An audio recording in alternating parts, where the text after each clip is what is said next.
We are coming to you from U.S. Cellular Field, where tonight Comcast Sportsnet Plus presents White Sox baseball.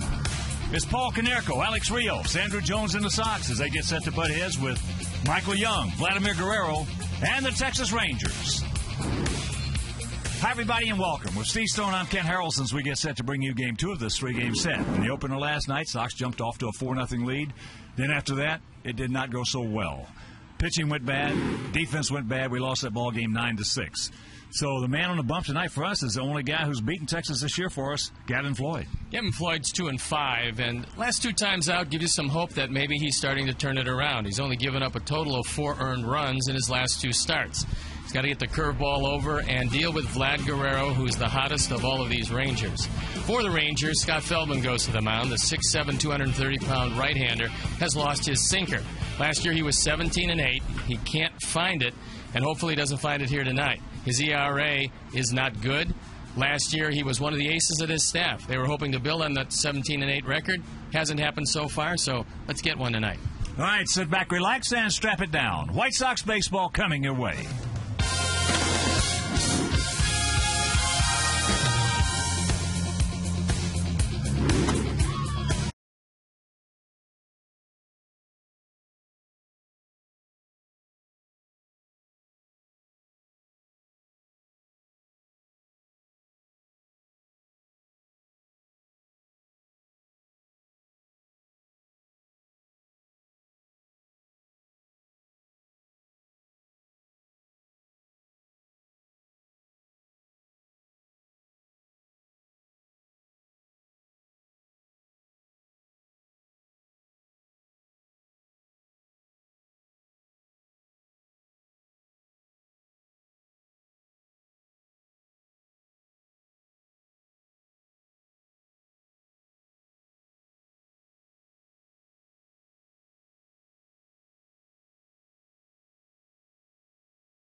Unfortunately for Vlad, in batting practice earlier, he fouled the ball off the top of the screen, hit him in his left eye. He's been taken to the hospital for precautionary x-rays, and he is not in the lineup.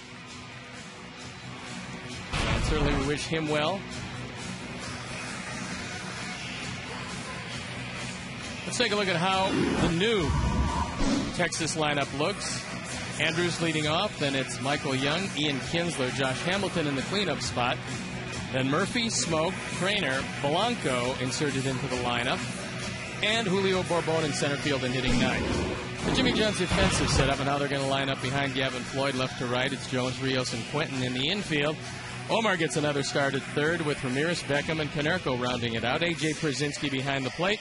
And the Toyota starting pitcher is Gavin Floyd, looking for his third win of the year, and this is his 11th start. Last two times out, he's given up a total of 4 earned runs, so he's starting to throw the ball pretty well.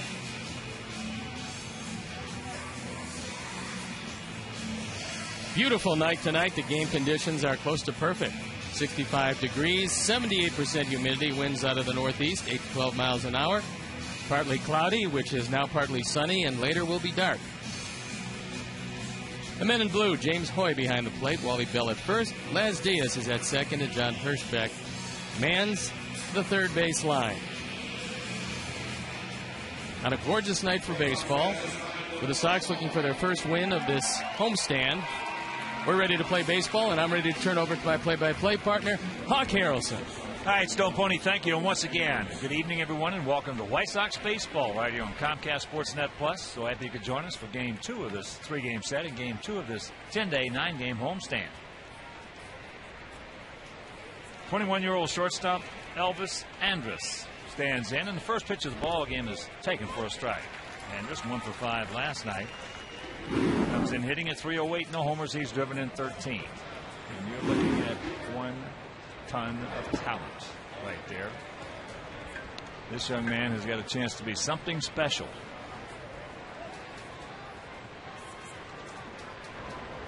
$18 stolen bases this year, had 33 last season. And that ball hit hard into right field. Carlos now circles it and makes the catch. Nice adjustment. Going to be a little lively at the ballpark early in the game, and then as night falls and it gets a little cooler, the ball won't jump quite as well. Visibility not great as Carlos heads over toward the line and puts this away, and you keep the big speed off the base paths. That'll bring up the designated hitter, the veteran Michael Young, hitting at 319, 5 homers. He's driven in 30. Takes first pitch strike from Floyd. Chance to talk with Young before the game. He was commenting on Gordon Beckham. He said he's going to be fine when he comes out the other end of this, and he thinks he's going to be a great player.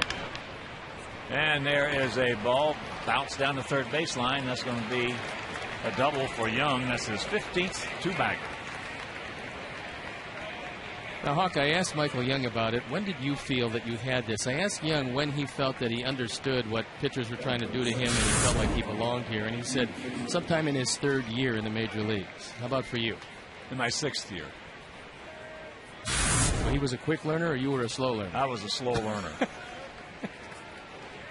Actually, it's the latter part of my 5th year, but when it came to me that I thought that I had it figured out a little bit, the last 2 years that I played before I broke my ankle and my leg, that's when I knew I really belonged to it.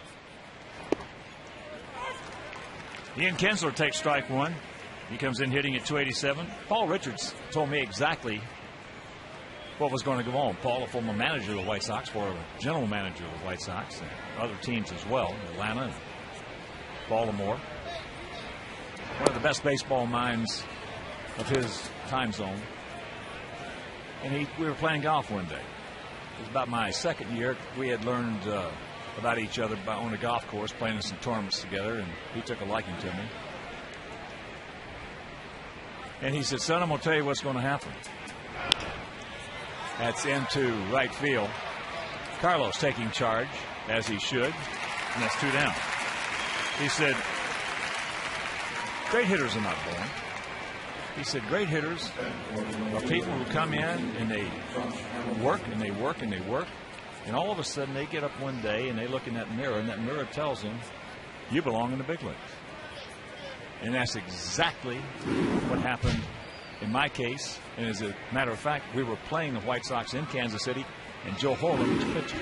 And that morning I got up and I looked in that mirror, I didn't talk to it talked to me. He says, you can hit up here, son.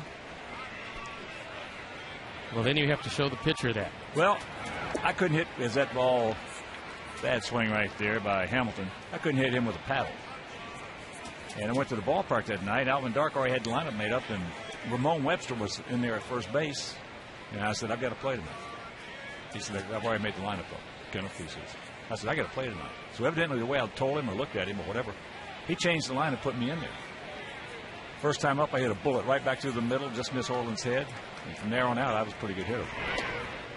That ball gets away. So Michael Young and what Gordon Beckham are going through, they call it experience. And you know what experience is? It's something you got when you didn't want to get it. Well, I believe that Gordon's going to be a whole lot better for having gone through this. He's already better because he shaved off his goatee. But he swung the bat real well last night. And he's going to be a run producer, and he's going to be a plus second baseman offensively. And I think he will adjust to that position and play it a whole lot better. Checks it up. Well, he's going to be a plus wherever he plays, whether it be short, whether it be second, whether it be third. He can play anywhere. Well, what I'm talking about is he wouldn't be a plus power third baseman. He'll be a plus run producing second baseman, I believe. A lot of third basemen drive in some big runs. Well, he's going to drive in big runs. There's a base hit, so it's a quick 1-0 lead for the Rangers here in the top of the first. But, you know, Beckham's going to be the face of this franchise for a long time. But he's got to get to that point that Mira's going to tell him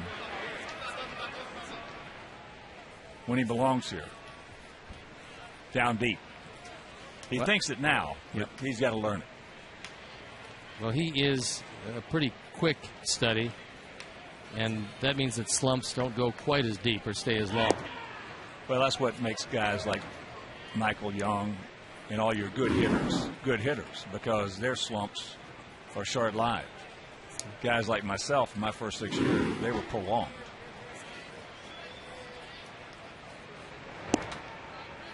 I said the same thing about Robin Ventura when he broke in with us and he was going 0 for 41. I said, when he comes out of this thing, he's going to be a better player for it.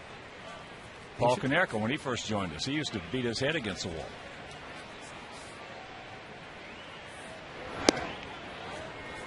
David Murphy hitting at .266, a couple of homers. He's driven in 15. He was 3 for 5 last night. He put 14 points on his batting average. Doesn't usually overswing.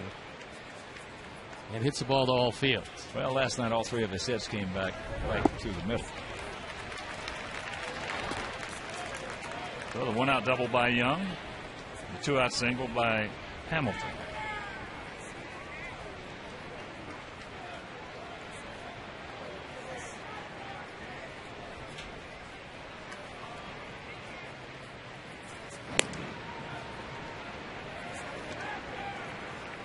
How many years did it take you before you knew that you were a big league pitcher?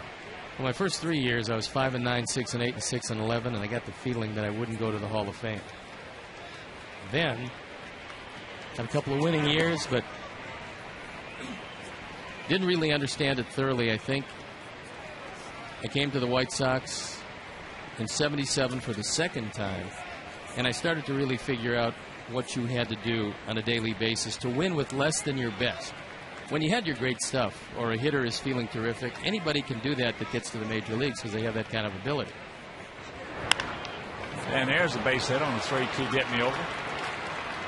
So Hamilton in the third. Runners at the corners. Go ahead. Well, what I truly believe is that you get 10% of the league as superstars, and 10% of the league could easily be interchangeable with the minor leagues at any given time, which leaves 80% of the guys in the middle. And you have to perform the top end of that 80% scale if you're a normal player. The abnormal players are guys like Pujols and Mauer and Morneau. The normal players are guys in the middle. But there's a reason why some of those guys perform at the top end of that scale, some at the bottom end. And that's strictly, and you talked about it, it's what's sitting on your shoulders. It's your head and the belief that you do indeed belong, and learning how to perform at less than your best, which is the only way to be a major league player, because you're going to get banged up. Justin Smoke hit a long home run off Gavin down in Texas. Smoke comes in 190, 5 homers, 14 driven in. But last night he had an RBI pinch hit single and a long home run. If you missed that home run in that game last night, Smoke didn't play because he had to hit right-handed against Mark Burley. But when the game was in the hands of the bullpen, Ron Washington put him in, and he delivered. And the count 2-1. He's a former #1, 11th pick in the draft, first round. And talking with their hitting coach, Clint Hurdle, he said this guy is going to be a power threat from both sides of the plate as soon as he starts to get comfortable.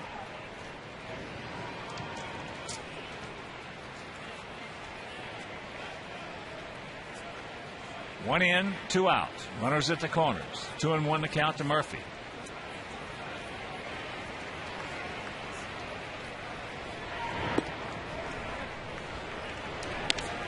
And the count 3-1. Matt Trainer on deck.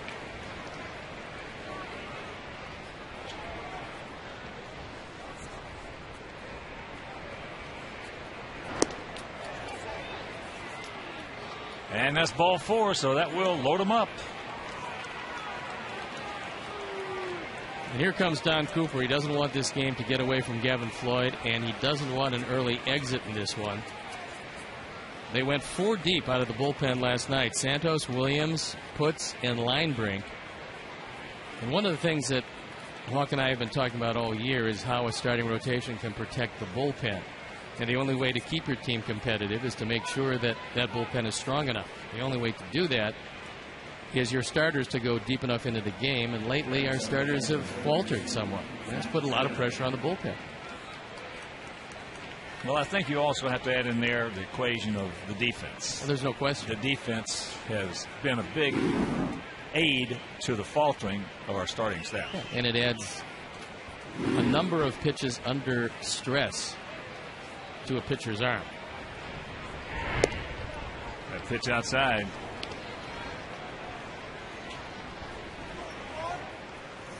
Trainer 0 for 2 last night. He comes in hitting at .210, a couple of homers, 10 RBIs.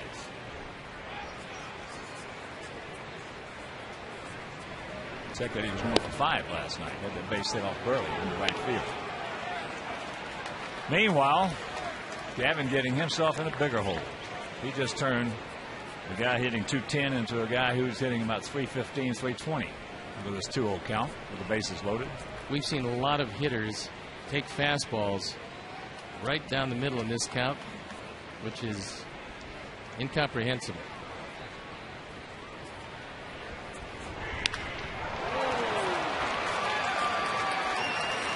So the count got him, and it's a 3-0 Texas lead. When you fall behind the 7th place hitter hitting at .210 with bases loaded 2-0, you're in real trouble. Well, especially when you take a look at the batting average of the guys that are hitting 6th, 7th, 8th, and 9th. You have a problem. Trainer knows he's going to get a fastball. He got one, drove it into the corner. Now driven in 12 runs. And this is a terrible way to start this game.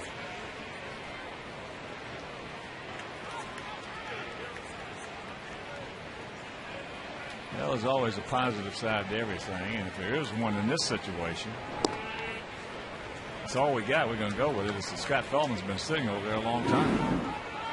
He has that. Also, we've gotten him tired from running the bases. Blanco. And the count 2-0 to him. Nice stop by A.J. That could have easily been the second wild pitch of the inning. And this one saved the 4th run. Gavin with no release point. That's his changeup. AJ able to shift to his right. You see him, the first thing he does is keep those elbows in, put the glove down between his legs. That is perfect technique. And he doesn't try to catch it. He just tries to let the ball hit his mitt, hopefully in the pocket. If it doesn't, fine. Just keeps it in front of him. Try to catch it, you're liable to box it.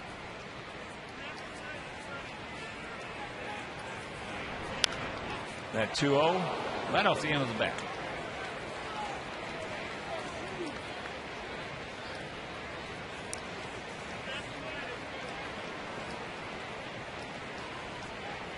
The count is the most precious thing that a hitter has.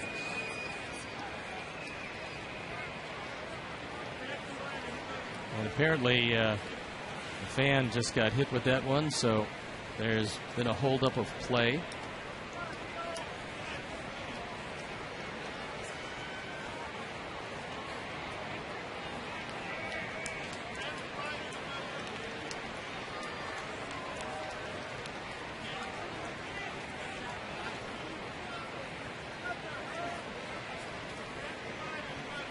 And the 2-1 pitch. 3-1.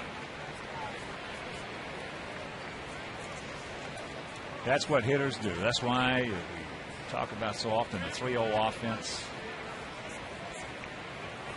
The guys who are good crip hitters at 2-0, 3-1. And that's ball 4. That'll load on it. So they're going to hit around here in the first inning. Second walk. 31 pitches as AJ goes to the mound to talk to Gavin Floyd. This becomes by far the biggest out of the inning, as if you get out of here with just 3, it's not a good first inning, but the offense has shown this year, and Scott Feldman has proven this year, that he's not the 17-8 guy of a year ago. His ERA is up over 6, so there's going to be some runs scored.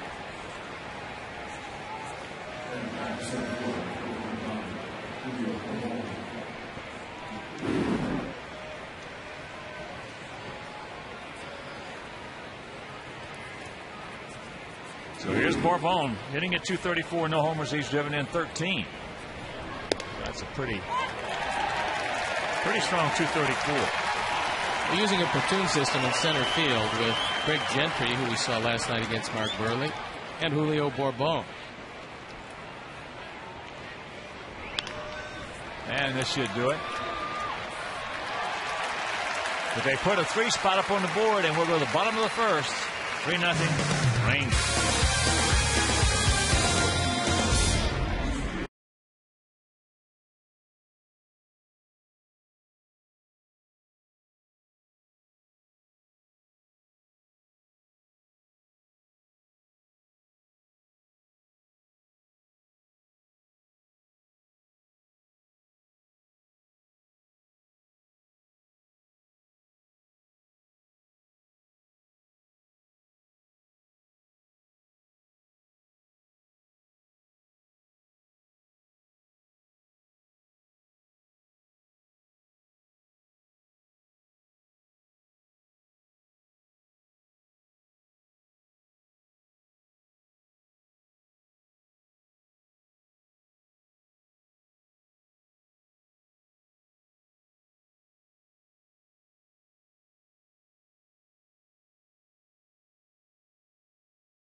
With Juan Pierre, the DH, leading it off, and it's Vizquel, Rios, Konerko, Andrew Jones getting a start tonight, along with Pierzynski, Quinton, Ramirez, and Gordon Beckham playing second, hitting 9.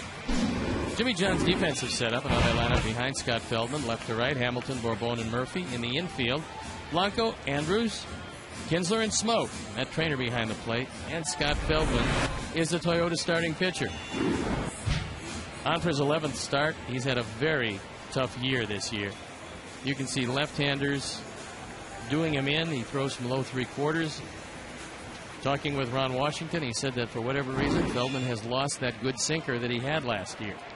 And before we show you our picks to click, you at home select yours. As Juan Pierre takes first pitch strike. Juan comes in hitting at 241.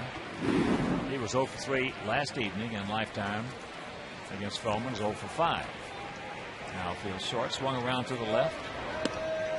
Blanco in on the grass at third, but well off the line.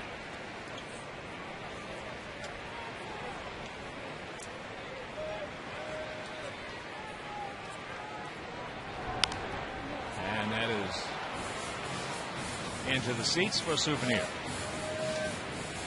Usually you'll try to jump on that sinker baller early because the ball is not going to sink near as much in the first and second innings as it will as he moves along.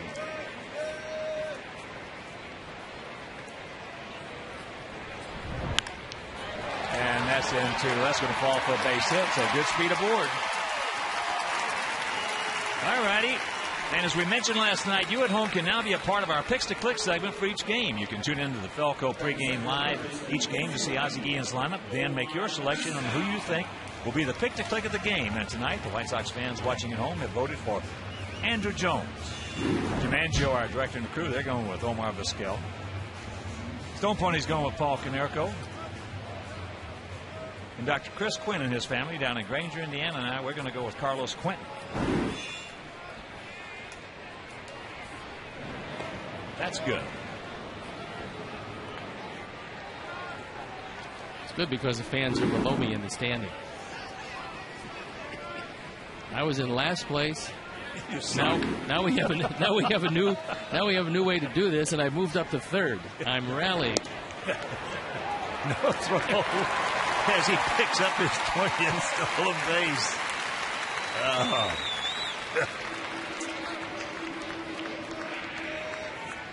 That is stolen base number 479 in his career.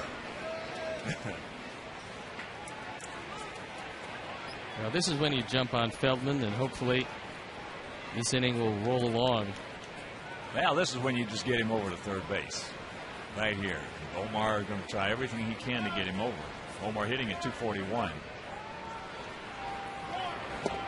Checks it up. He did not go. Omar 2 for 4 last night. When you fall behind early in a ball game, you just play your game and play fundamental baseball. Man on second, nobody out, get him over, and then try to get him in. They still have 27 outs, which is what you're going to have at the beginning of every game. And Feldman has been very vulnerable this year. That'll get the job done. That's a fair ball. So all he's going to do is trade places with Juan Pierre. And it's a 3-1 ball game. RBI number 5 for Omar. 43 years old and keeps rolling right along. Got that one out over the plate. Good call by Wally Bell. He was looking at it all the way. That one was fair by a pretty good margin, even though it moved into foul territory. And a promising way to start.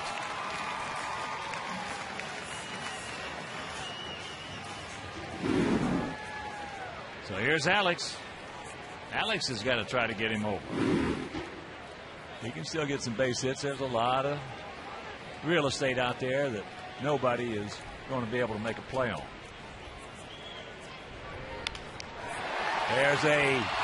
Gets over the head of Andrus. That'll be a base hit. So Omar moves into third.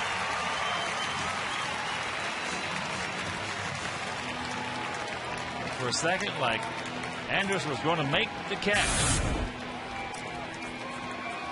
This ball tried to get inside, and Elvis at the top of his leap. Still not enough. The ball catches the top of the glove, and runners at the corners, and nobody out. Well, what I liked about that was Alex had brought his hands in so close, trying to move that ball up the middle to get him over, and he gets himself a base hit. trying to do the right thing. And here comes Konerko. Probably at 265, 14 homers and 35 driven in. Last 3 games, 5 walks. That's usually the sign of a guy that's going to go on an offensive tear because he's seeing the ball well and not swinging at bad pitches. Alex just a decent lead. Hangs that one and hangs it too bad for it to be real hittable.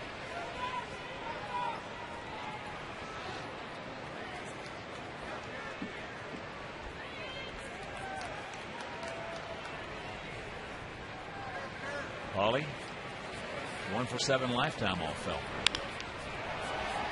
Now he's going to look to home. They just do get him, and they don't get him at first. So that little pause right there by Blanco cost him. I'm a little surprised Blanco on a slow developing play didn't go home with it, because you're going to easily throw out Vizquel. Watch what happens. He's got all kinds of time. He decides not to come home, but Omar kind of forced that because Omar went in to fair territory trying to take an angle away from Blanco. It was pretty good and very smart base running. And that was a real close play at second base. Yeah, that call could have gone either way.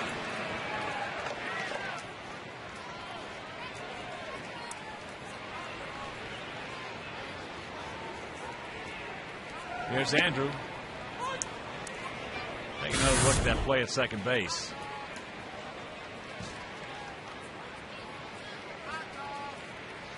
He got him. Yes, he did. Close play. Call by Laz Diaz.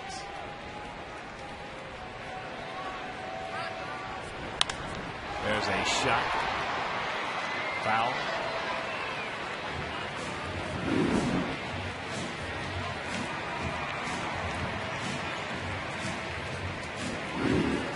Andrew, 3 home runs shy of 400 in his what has been an illustrious career.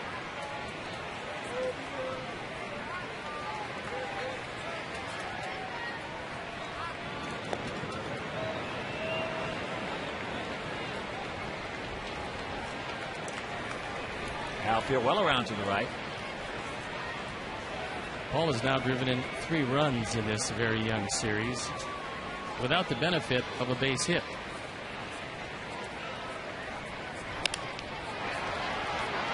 Kinsler waited for it to hit the ground, and they double him up. But the Sox give up 3 in the top of the first, come right back with 2 of their own.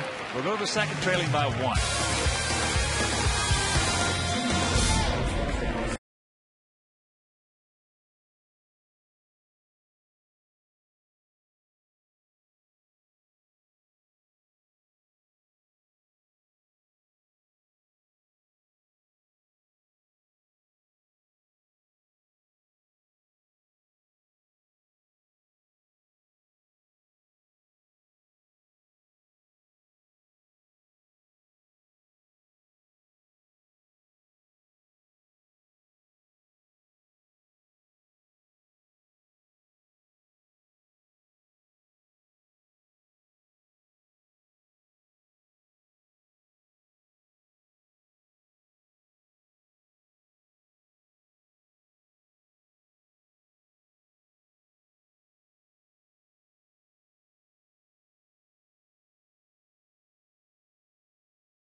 Here's our U.S. Cellular text poll question. Which current Blackhawks player would make the best White Sox player? A. Andy Niemi. B. Patrick Kane. C. Dustin Buffalo. Or D. Jonathan Taves. Text A, B, C, or D to 53695. Stick around for U.S. Cellular White Sox postgame live for the final results, or visit csnchicago.com.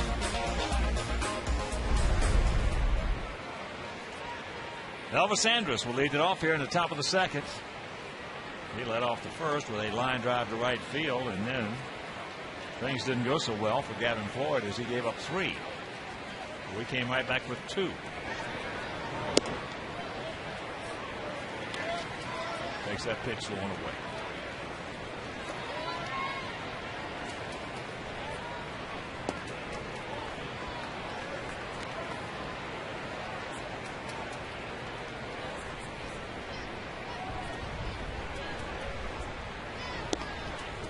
This would be the last guy you'd want to walk if you want to keep it at a 4-run, a 3-run game. Gavin wanted to know where that last pitch was. Just looked in. And Goose was trying to duck under a belt-high fastball. That's a tough thing to do. Tony Fernandez could do it. He had an exaggerated crouch. Well, he had an exaggerated body. Like a piece of pasta, a noodle. Meanwhile, walks a man with 18 steals. Andrus last year stole 33 bases at the tender age of 20. We talked about it last night. There have only been 5 guys in the history of the game to do that. Steal 30 or more bases at the age of 20 or younger.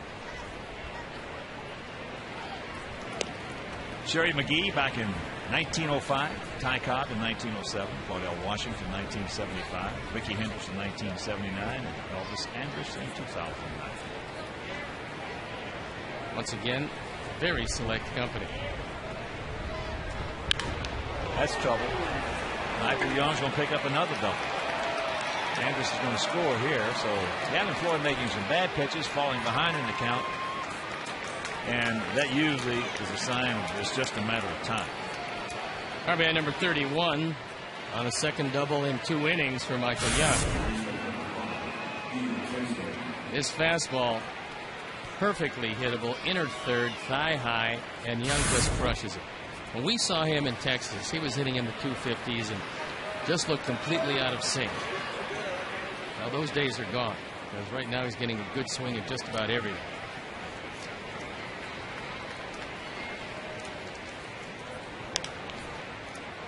Kinsler trying to get him over.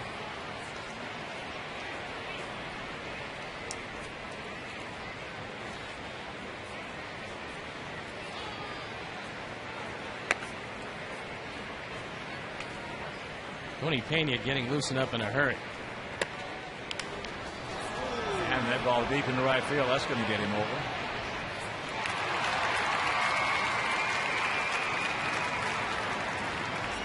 Some nice hitting by Kinsler as he gets the job done. He was going to go to the right side, whether it was on the ground or in the air. He was strong enough to hit it far enough where there was no play at third. So here's Hamilton. He picked up that key 2-out RBI single. Ozzy's bringing him in all the way around the infield. And there's a base hit. So it's 5-2.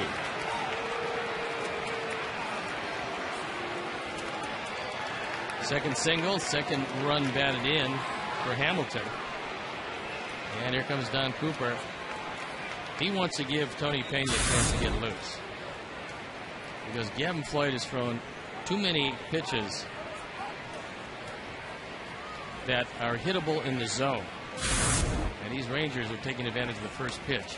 And while we have a moment, a very sad note for all members of the White Sox family is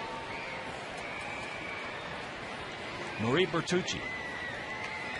Bruno and Bobby's mom passed away this morning. And certainly our thoughts and prayers are with the Bertucci family. A very close family during this very difficult time.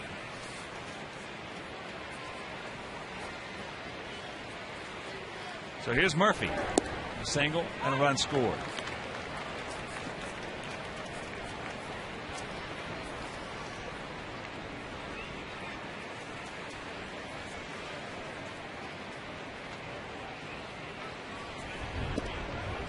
Breaking ball strike. Hamilton has pretty good speed. He just doesn't use it a whole lot. Been successful 3 of 4 stolen base attempts.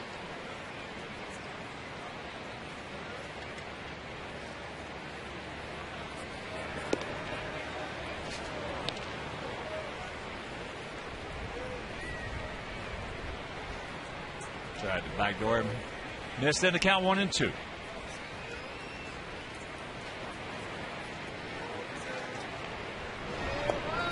And that's low. 5-6-0 for them, 2-3-0 for us here, and just the top of the second inning.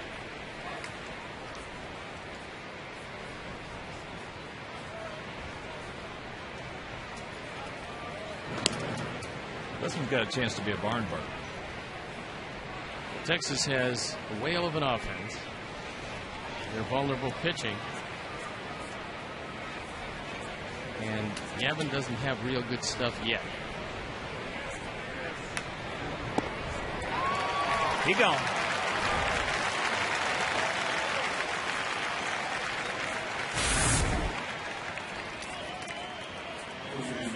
Best curveball he's thrown. That one biting low out of the zone.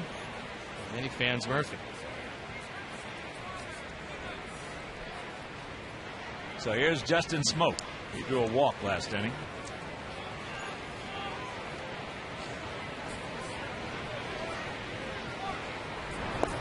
Nice pick by AJ.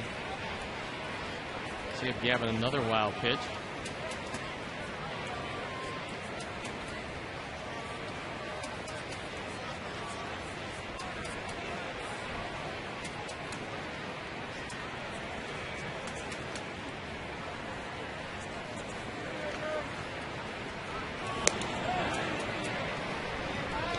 Outfield for the most part straight up and spread out.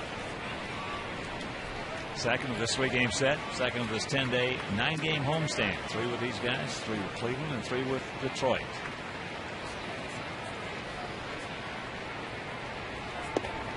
$18 games we're going to play in our beautiful city in the month of June. Counting the 3 at Wrigley. And if it's going to happen, we've got to make it happen this month.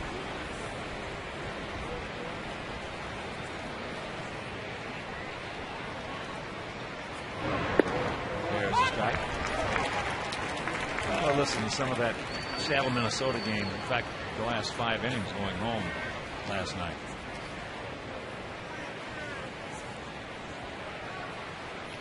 Boy, Vargas for Seattle really pitched a heck of a ball game.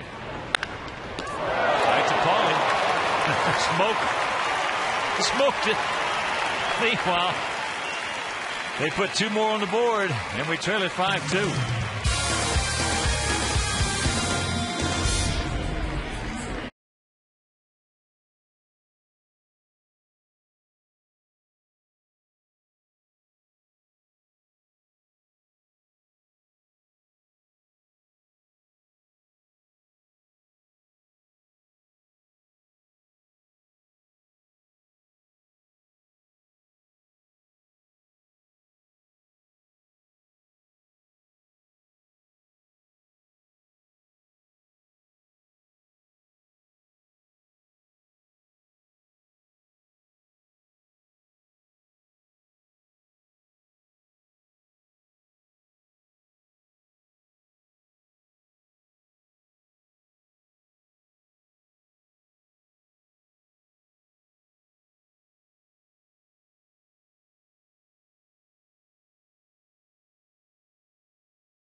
Lee comes in, plays that ball aggressively, and fortunately saves his life.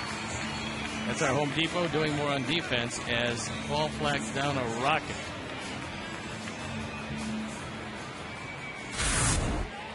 AJ will lead it off here in the bottom of the second.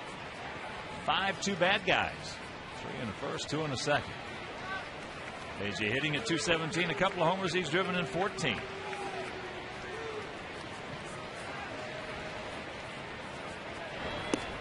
TEX up high.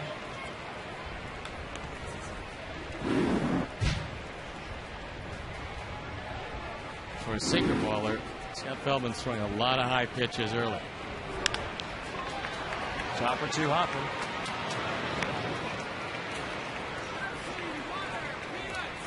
One out.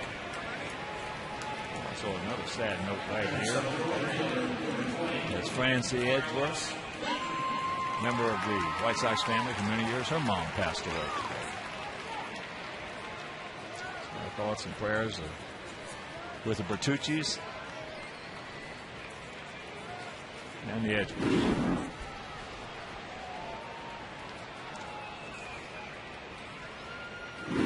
Here's Carlos hitting at 212, 6 homers. He's driven in 27. Hit a long home run last night to right center field. Takes first pitch strike.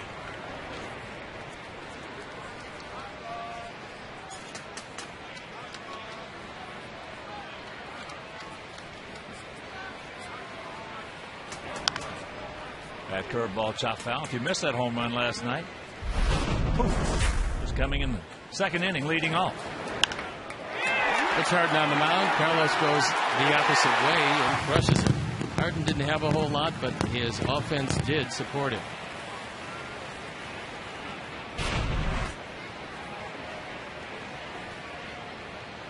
The 0-2 pitch.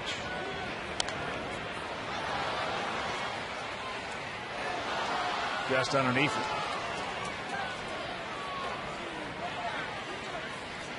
Feldman got away with a mistake right there on 0-2.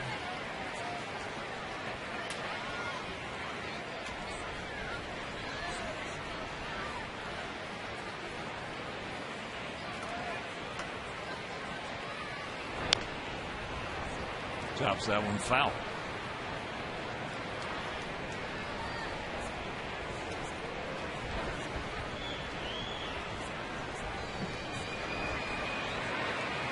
Evans got to find some way to right the ship. It has been a rocky 2 innings.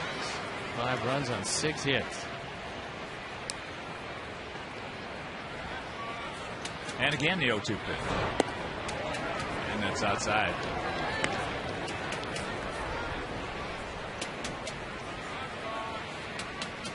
Big gap out there in left center.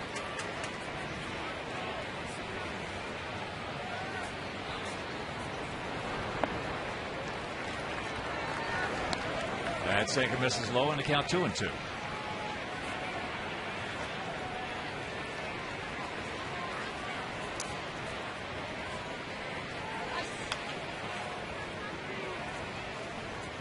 Big 6'7", 230-pound right-hander.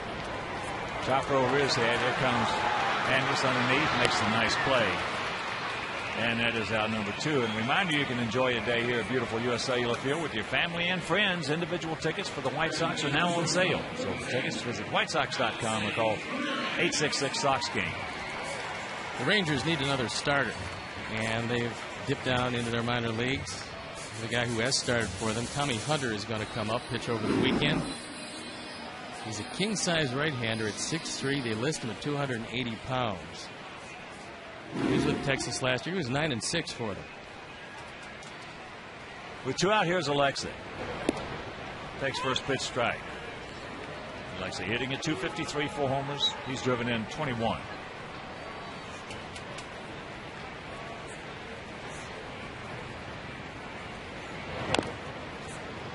Ball just running in on him. Chased him down, fouls it off, fights it off. Then the count 0-2. Feldman's not getting as much sink, but he's getting some good run on the fastball into the right-hand hitters.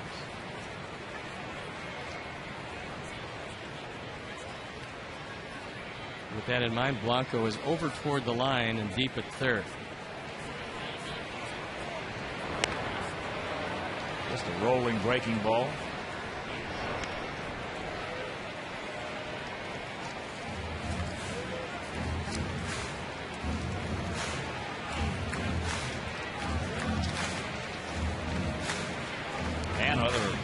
American League action will show Oakland at Boston, Cleveland at Detroit, Kansas City at home against the Angels, Baltimore taking on Yankees in the Bronx, Seattle against Minnesota at Safeco, and Toronto at home against Tampa Bay as he strikes him out. That's a 1-2-3 inning. And we'll go to the third. It is 5-2 Texas.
Lasting impressions, the inspirational story of a famed Chicago sports photographer whose life changed forever with a trip to Cambodia. As that pitch swung on and missed.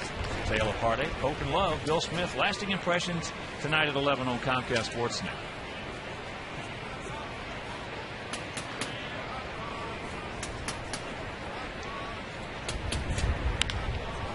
A hanger. And it is 6-2. Well, after making Trainer look very bad on a good curveball, A.J. called for another. And unfortunately, Gavin rolled it up there. And that one hung in the zone. And that Trainer has hit his third home run of the year. His 13th RBI. He's been pretty tough against us. Well, 2 of his 3 home runs have come against us. The other off Burley, down there, and this one.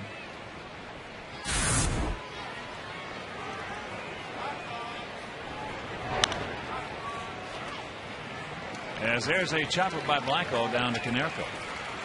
So they scored 3 in the first, 2 in the second, and 1 so far here in the third. There's a look at Michael Young, who has back-to-back doubles and a run batted in and 2 runs scored in just 2 innings.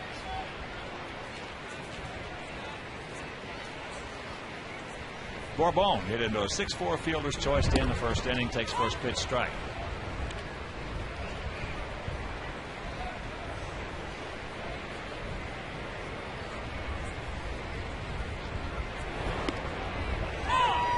Breaking ball. And the count 0-2.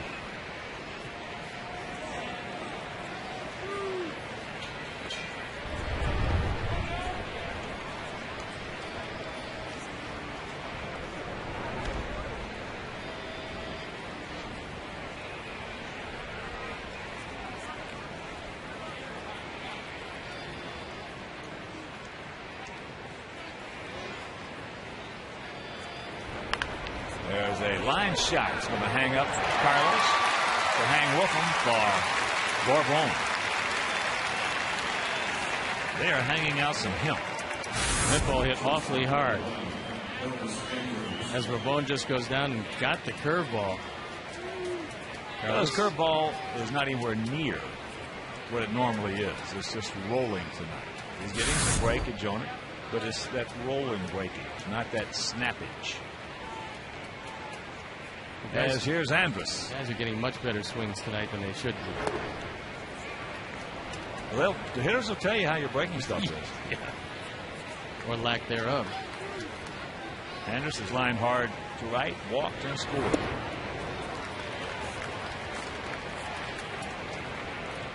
Pena's still up in the pen, but Gavin fighting to stay in this one and eat up some outs before Ozzie has to go to the pen.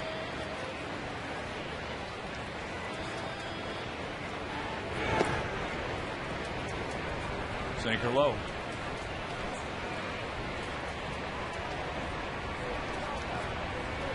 And here's one of the terrific young talents in Major League Baseball.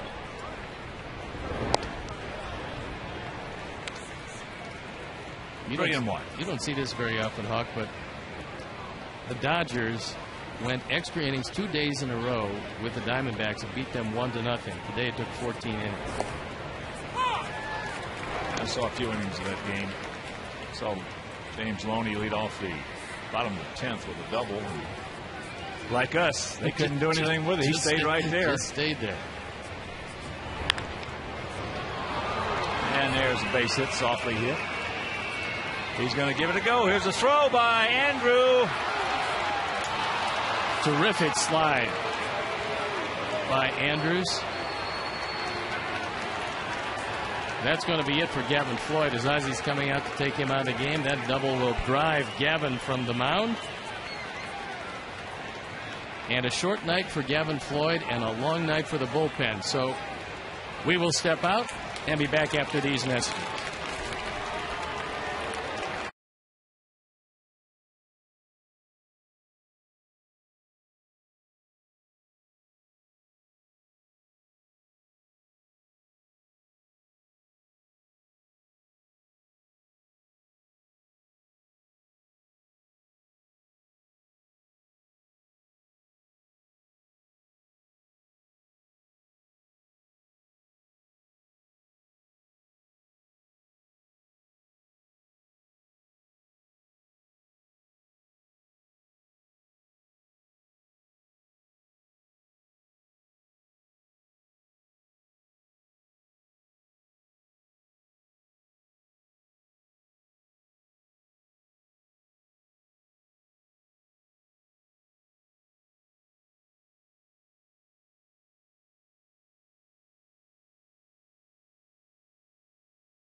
Presented by Hills Pet Nutrition tomorrow night. Sox versus these Rangers at 7:10 p.m. So for regular game tickets, call 866-SOX-GAME or visit whitesox.com. It's our Lexus Pursuing Perfection call to the pen, and it's Tony Pena early in this one, on for the 20th time. See, 4.05 ERA, had 4 spectacular innings in a relief stint. The day that Mark Burley was unceremoniously booted from the game in the 3rd inning in Cleveland. Michael Young takes a breaking ball up high. He is 2 for 2, 2 doubles, 2 runs scored, and he's knocked in 1. He's averaged up to 325 as he stands up at that dish.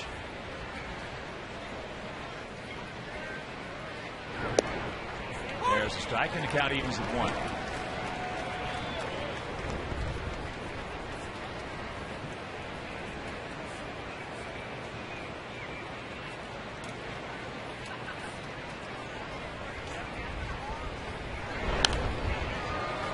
Good pitch to hit and couldn't do anything with it. Michael Young has been a largely unappreciated player for a long time, and all-time Ranger leaders. He's knocking at the door of Pudge Rodriguez. 5 200-hit seasons. That's remarkable.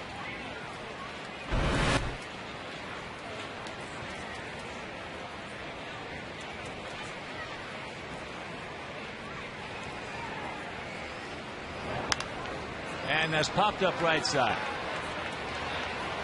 Carlos coming on, taking charge, makes the catch. But the home run by Matt Trainer on a rolling curveball. It is 6-2 Texas.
In 95, when Ozzie hit a walk-off RBI double in the 15th inning, scoring Mike LaValliere, the Spikeroo, to beat the Tigers 5-4. It was Terry Bevington's first game as a skipper, as Gene Lamont was dismissed before the game. I love to watch Spiker run. Boy, he was flying, wasn't he? Arms, legs. That took him, what, 25 seconds to score? He looks like 13 years old. He does. We got some work to do. We trail at 6-2. First pitch to Beckham, swung on and missed. Gordon hitting at 204. Homer, he's driven in 12, 2 for 4 with a couple of RBIs last night. Bourbon is shading him around toward right center field, but Gordon has started to pull the ball pretty well. And the only way you can do that is by covering the fastball.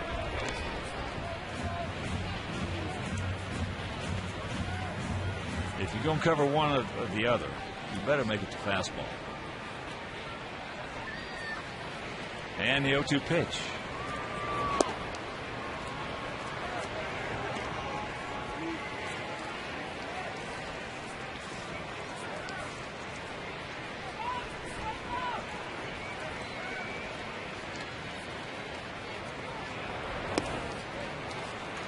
Got him up and in. One gone. And June 9th, 7:10 p.m. when the Sox take on the Tigers, you can celebrate Sue's 10th anniversary with the White Sox. Now the first 10,000 fans will receive a White Sox Sue poster presented by the Field Museum. So for tickets, call 866-SOX-GAME or visit whitesox.com.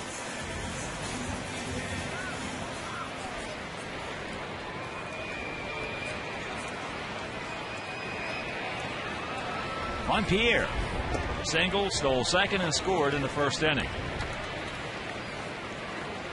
Just tuning in. Rangers 3 in the first, 2 in the second, 1 in the third. Sox 2 in the first.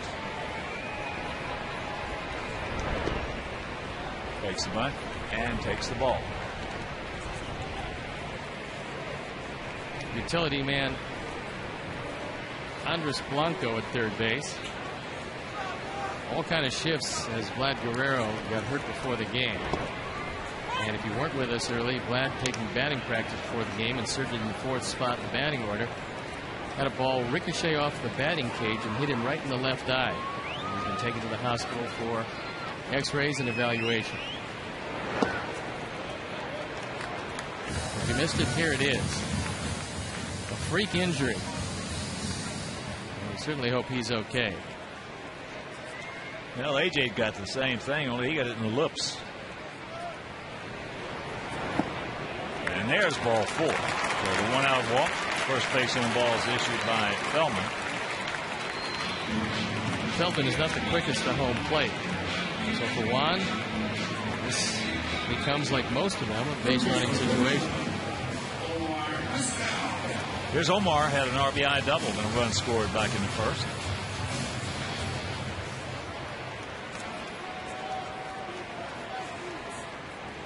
Good lead.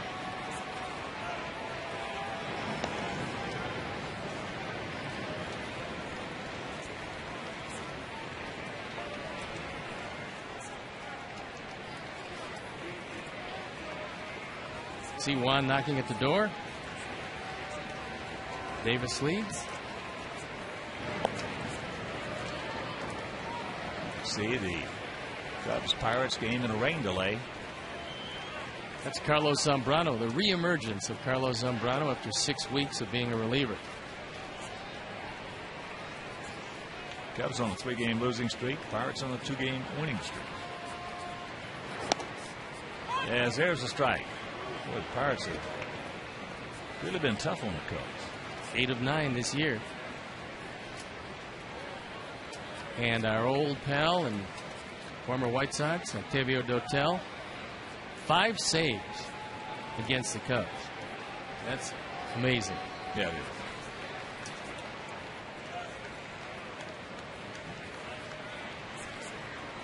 Oh, and 1 the count. 1 out. Good speed at first. Blanco, a couple of steps in on the grass. Checks it up and he takes ball 1. Other streaks. Atlanta on a 7-game winning streak. They beat Philadelphia again today 2-1, so they've taken Philadelphia in that series and pushed them 2.5 games out of first place. Well, that's 8 in a row then. Yeah, they came into that series in first place by a half game. Cincinnati on top in the Central. About 1 game over the Cardinals. Cubs 7 games back. Gap out there in right center. There goes 1. And that pitch fouled away. On that end of the losing streak, the D-backs have lost 9 in a row. And they just picked up Dontrell Willis. Made a trade for a right-handed pitcher by the name of Billy Buckner, as opposed to the left-handed infielder by the name of Billy Buckner. They'll make that 10 in a row because they lost today. They did.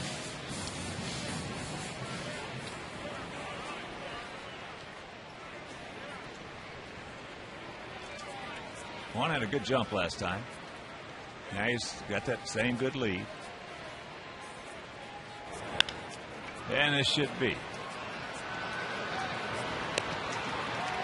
Rack 'em up. And that'll do it. Second double play turn by Texas, and they lead it by 4.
Fan Feast. Feed up to 5 fans with the KFC Fan Feast, only $19.99. Top of the 4th inning, Ian Kinsler will lead it off. Takes it low and away. Kinsler twice has gone out to right field. In the 2nd inning, that was deep enough to get Michael Young, who had doubled over to 3rd. Rangers have 5 extra base hits, 4 doubles, and a homer.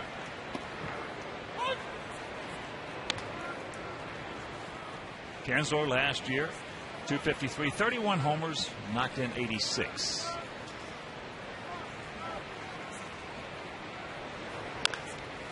Chops that one foul. He is a very aggressive hitter. Kinsler has always attacked the ball. Very much plus power for a second baseman.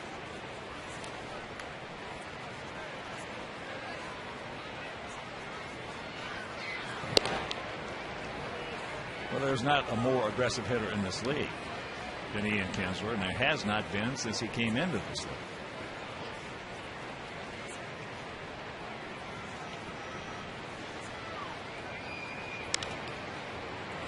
Pops that one up in the center field, and there is Alex. Here's our AT&T trivia question. Who holds the Rangers record for the most stolen bases in a season? We've had some very fast guys down there, deep in the heart of Texas.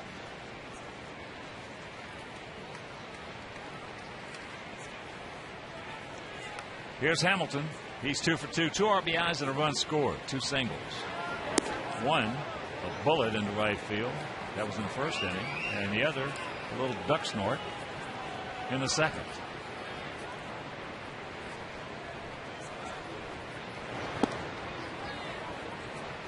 Talking with their hitting coach, Clint Hurdle, former manager for the Colorado Rockies, he said when he came up, and he came up with all of the accolades as a can't-miss superstar, he said that his manager, Whitey Herzog, talked to him, and his hitting coach was Charlie Lau. He said Charlie Lau wanted him to hit the ball to left center field. Whitey Herzog kept saying, son, you got to pull the ball. We need some power out of you. So Charlie was left center, Whitey was pull the ball. He really didn't know what to do. He said he heard advice from everybody. His dad called him up. I think the manager takes precedence. His dad called him up and said, son, I don't know anything about the game of baseball. I can't tell you how to hit or what to do, but I can tell you the manager makes out the lineup. So if you got a choice, listen to the man that makes out the lineup. That's what he did.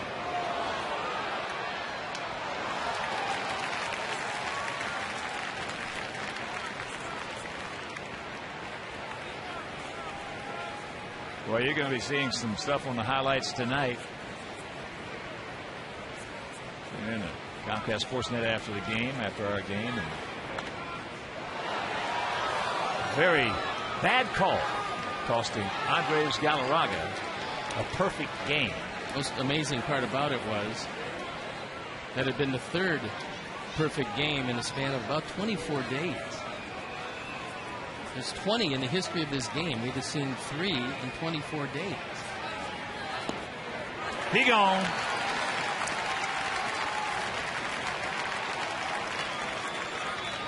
Two down.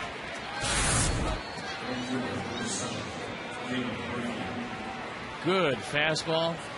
AJ loses the grip. It is a strike. Tremendous movement on that one. And quickly 2 out here in the 4th. Like a reverse cutter. If he can keep that kind of movement, he's going to be really tough to hit. Well, I'll tell you, since he pitched at 4 big innings, that was a big lift for our club at that time. It hadn't turned out to be that way as we had hoped, but that was a big lift for our club in Cleveland. The last 2 times out in relief, he has really thrown the ball well. He touched 97 the other day down at Tampa Bay. Well, I like to see that kind of movement he showed on the last pitch. Tony, a valuable man. He's going to be many times the first man out of that bullpen. Well, we haven't seen him throw like he has the last 2 times out. No, we have not. Here's the 2-0.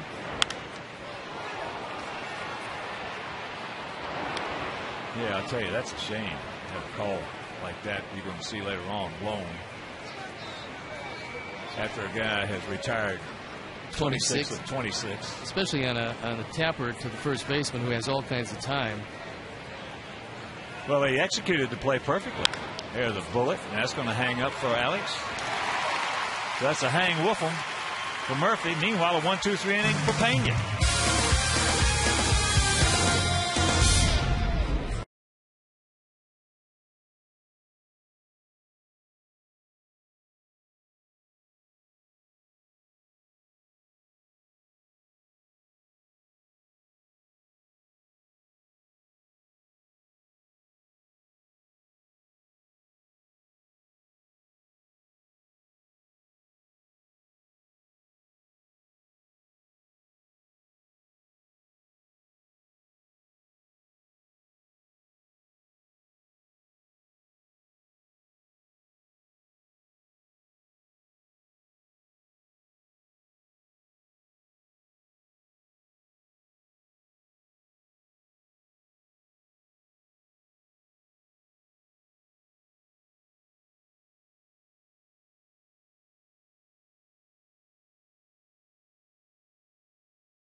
Record for most stolen bases in one season. Bump Wills, 52 stolen bases in 1978. Of course, his dad, Maury Wills, was just an outstanding base stealer. Bump didn't have that kind of speed, but I will forever thank him, Hawk Bump Wills. He was playing for Arizona State. I was pitching in the big leagues. And I threw against the Arizona State team. And I was a member of the Cubs in a ball game that was supposed to get me my work. I gave up 10 runs in the first inning and got Bump Wills out twice. Otherwise, I'd still be there in that stadium. Paul, stretch. Get on back there. He jumps and makes the catch. Josh Hamilton got in on him just enough to keep him in the park. Well, Hamilton looks over at Bourbon. I think he was surprised it stayed in the ballpark. He stayed with it all the way. We talked about it being a little more lively when it's light as opposed to darkness. And although Alex got this off the end of the bat, Hamilton goes up, takes it away. Feldman very happy that it stayed in the park and that it stayed in the glove.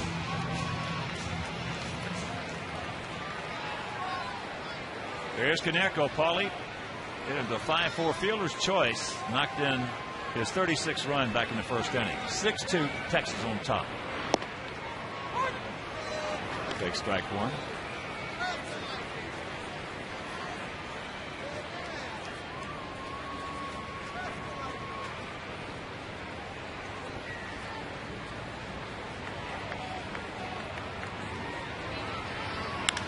And there's a base hit in the center field. Well, Armando Galarraga, not only did it cost him the perfect game, it cost him the no-hitter. It's really astonishing. When you take a look at it, you'll see at least a step that the runner was out.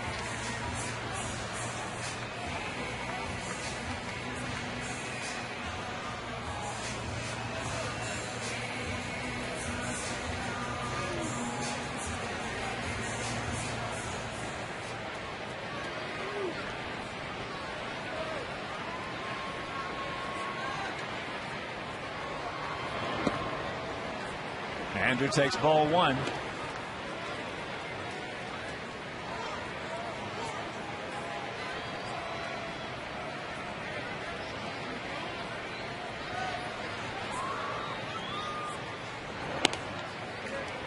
And he takes ball two. Gap out there in left center. Blanco back and well off the line at third.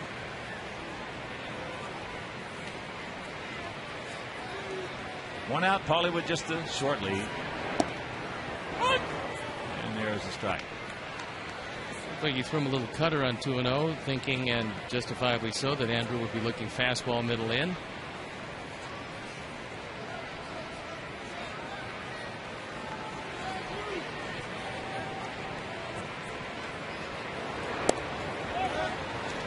Good eye, good take, 3-1. One swing of the bat puts us right back in this ball game. AJ in the on-deck circle.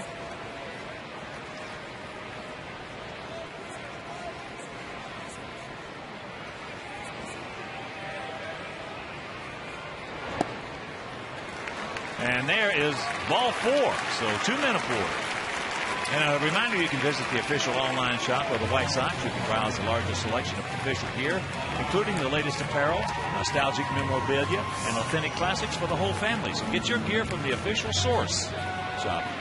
www.whitesox.com, except no substitutes. Mike Maddox, who was out on the mound seemingly endlessly last night as they went through 6 pitchers, comes out for the first time. Has a word with James Coy, who breaks up the conclave. A couple of men on, and Feldman in some trouble.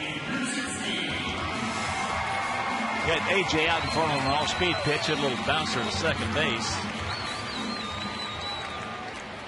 That was leading off the second.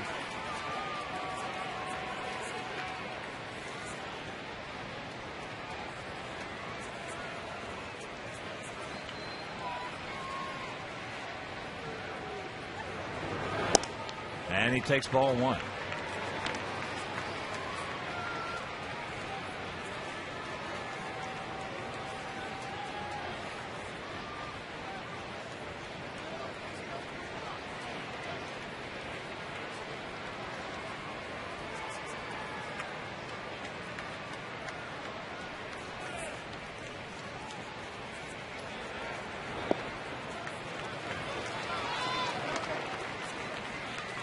Now Feldman really struggling with his command.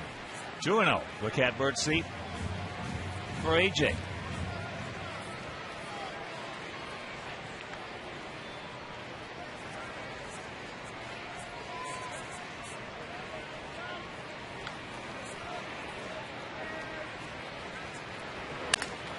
Made a good pitch on him right there. Just ate him up. That was a get-off-me ball swing, because it looked like if AJ didn't swing at it, the ball was going to hit him. Opens up, tries to keep it fair, and splinters his back.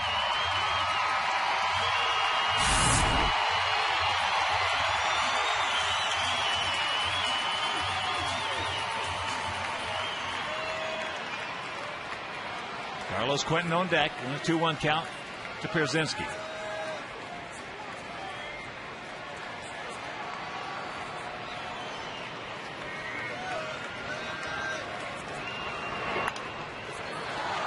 And that evens it up at 2.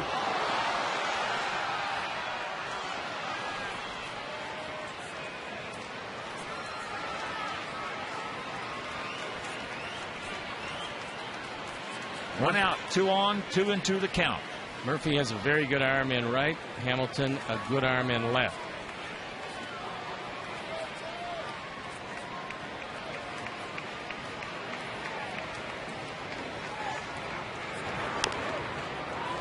And there's a chopper, and that's foul.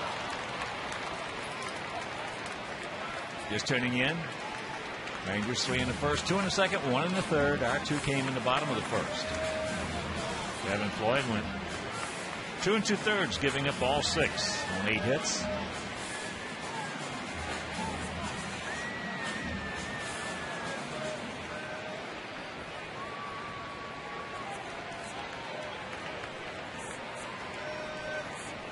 Need a couple of big hits right here. A little continuation. Playing AJ as a big pull hitter in the outfield.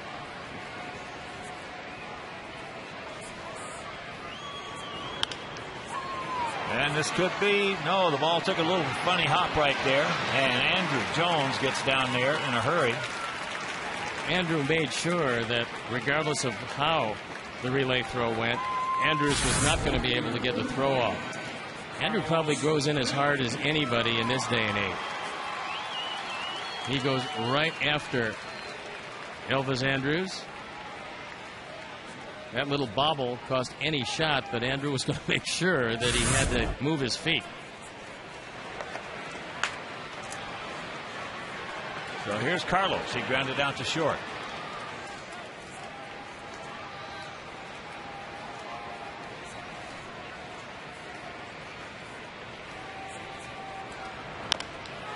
And there's just a little chopper. So the Sox have a threat here. Can't do anything with it. We still trail it 6-2.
Foot-long sub some Subway and get a free English muffin melt on June 8th from 7 a.m. to 11 a.m.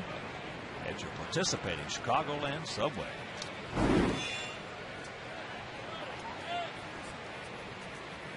They just opened a new Subway, a beautiful Subway, about a quarter of a mile from our house. I have one right across the street.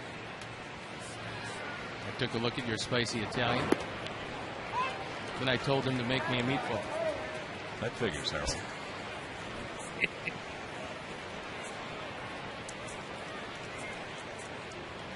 Justin Smoke checks it up, and the count 1-1.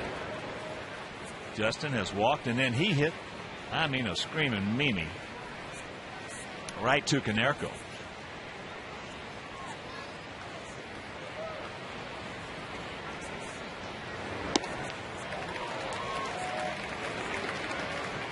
If you missed that screaming Mimi.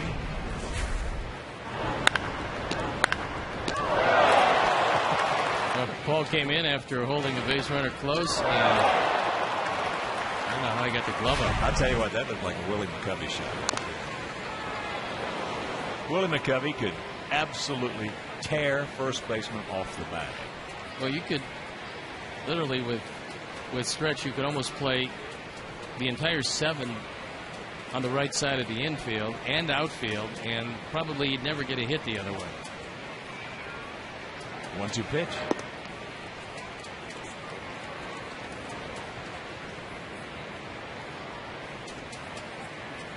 As far as fear goes from a first baseman standpoint, that's McCovey he instilled just about as much fear as you could have playing first base.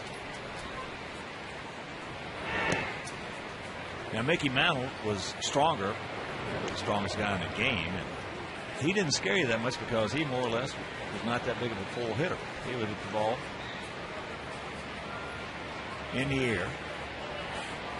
But you straight away. You didn't have to worry about McCovey bunting, though. You did with Mickey. Especially with 2 strikes. Pretty good pitch. Didn't get it.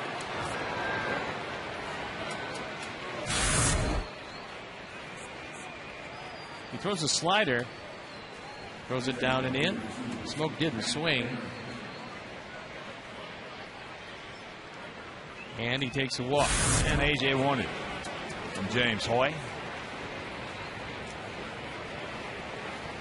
So here's Matt Trainer, 2-run double. That was on a 2-0 count in the first inning. The bases loaded. And he also has homer. And that ball into left field. 1 out.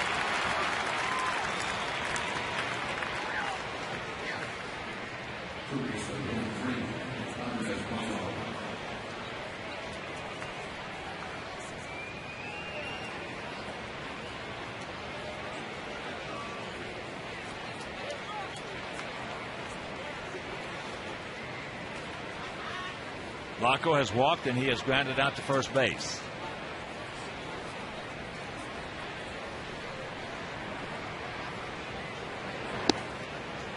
Takes first pitch strike. Outfield about equidistant. Spread out slightly to the left.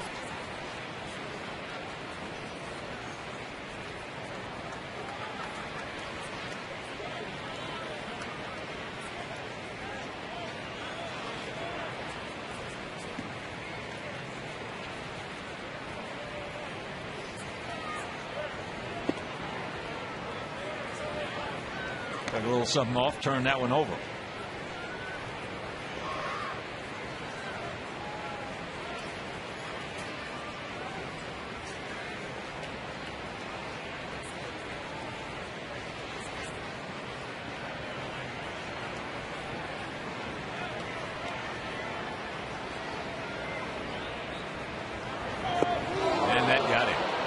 That couldn't feel too good. I think that got him all on the shoe, but Blanco now running gingerly. Maybe it tries to throw another slider down and in. Got him on, looks like the heel of the right foot. Or maybe the heel of the left foot. Either way, it's not going to help his speed hit. All right, so now 2 on and 1 out. They go back to the center fielder, Julio Bourbon, who was grounded into a 6-4 fielder's choice, and then he hit a bullet into right field for an out. Talking to Ron Washington, I asked him who runs better, Gentry or Bourbon. That's a platoon system in center field. He said, from a dead start, it's Gentry. He said Bourbon, when he gets going, can really fly. He said he's not quite as quick.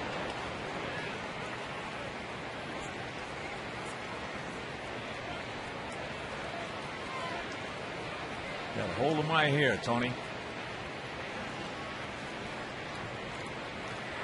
Teetering on the 500 mark for Ron Washington as a manager of these Rangers.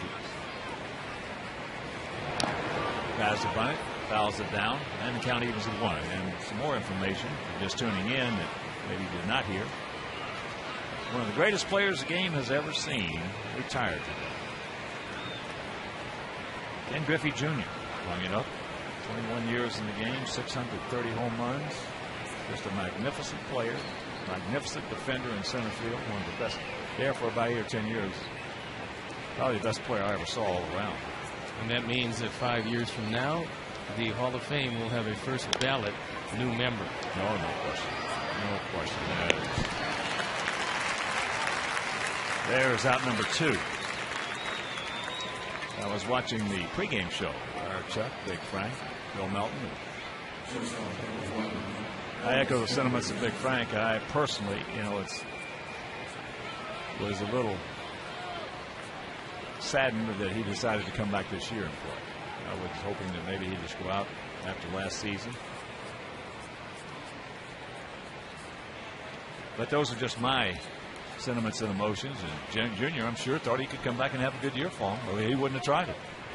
Well, most players, not all, but most players are always the last to know.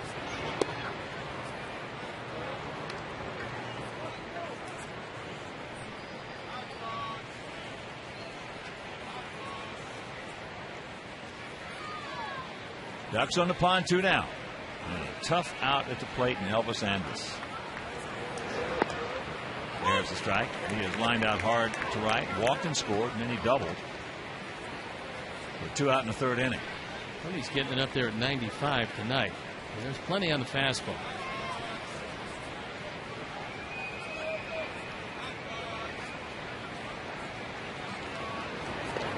Nice block by AJ.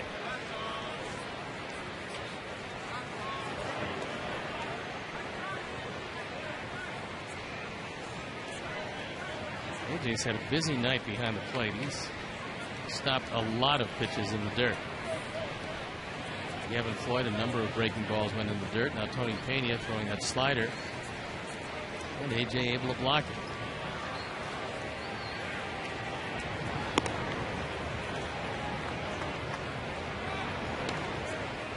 Maybe not the best idea to walk Andrews to get to the man on deck, Michael Young.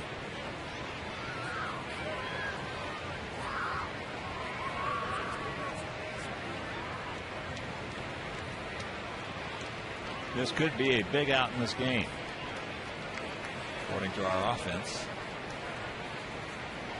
And a 3-1 pitch.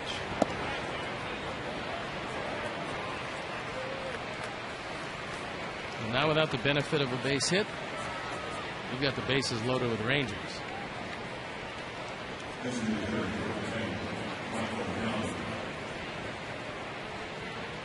Two walks and a hit batsman.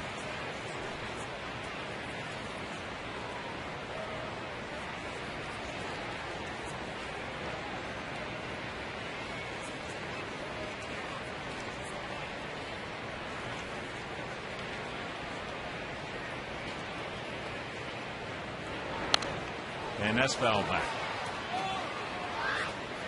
And that double in the first, that RBI double in the second. He scored both times in that. And he popped up to right in the 3rd.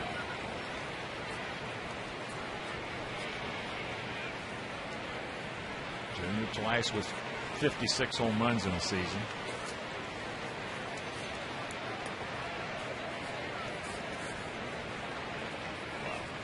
What a player.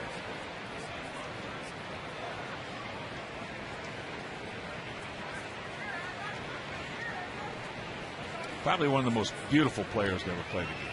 Everything he did was just so graceful and poetry in motion. He was such a great center fielder to go with every other facet of his game. Around the base as well. Poetry helped him in running. He looked like he was just loping all the time. He had what he called that bayou speed. Hard as you run, he just run by you. Well, his dad was a good player, but Junior was a great player. And the count 2-1. You ever see him hit a golf ball? Did not. Just as beautiful swing with the golf club as he had with the baseball bat. Michael Young, original property way back when of the Toronto Blue Jays, a 5th round choice in the '97 draft.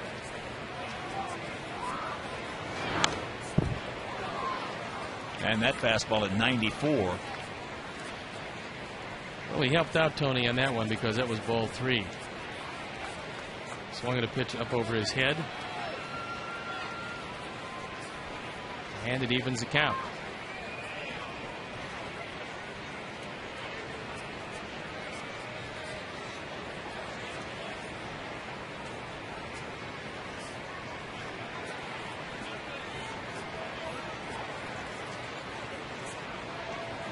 The 2-2.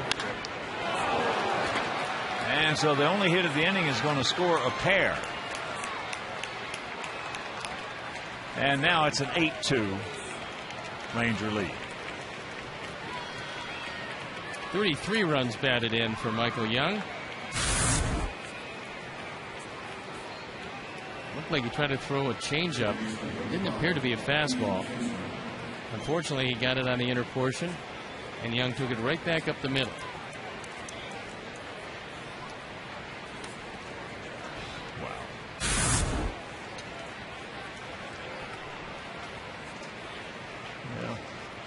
Hard to walk, talented as he is, Elvis Andrus, to get to Michael.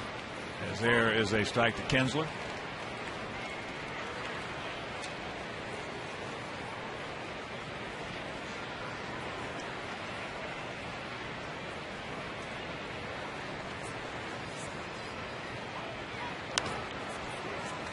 Kinsler's 0 for 3. 8-9-0 for them, 2-4-0 for us here in game 2 of this 3-game series.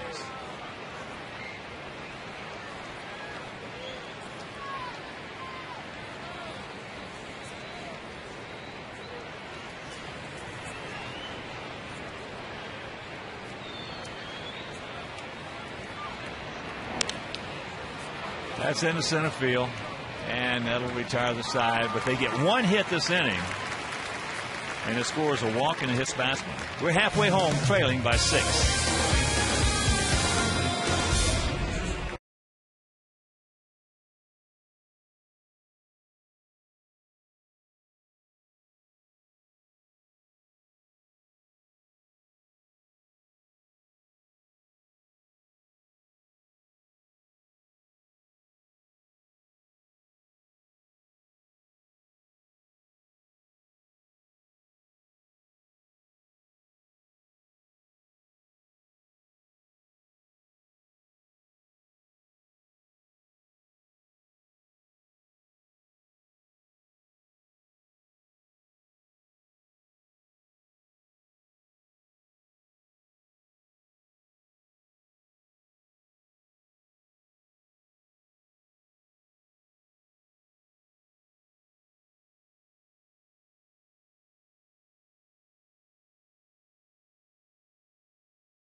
All right, Mark, thank you very much. As we go to the bottom of the 5th inning, not good here in game 2 of this series.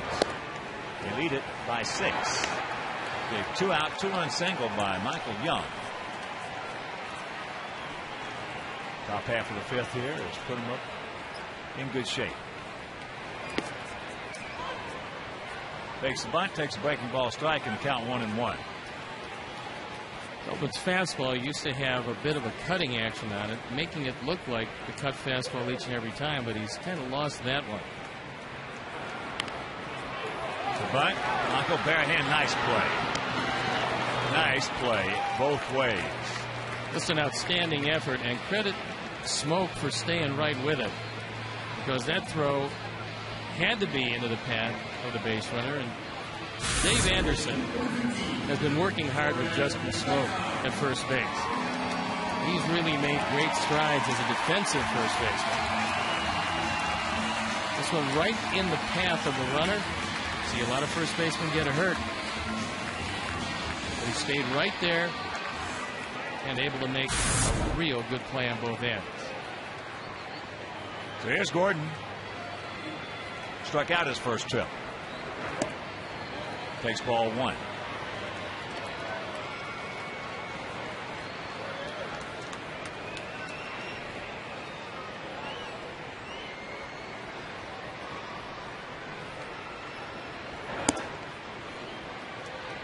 Count evens.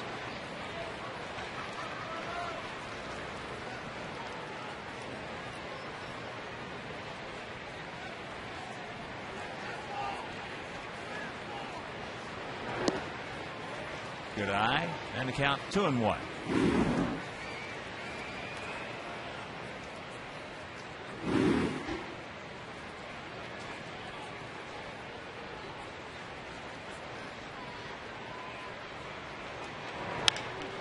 The ball laced into right field, but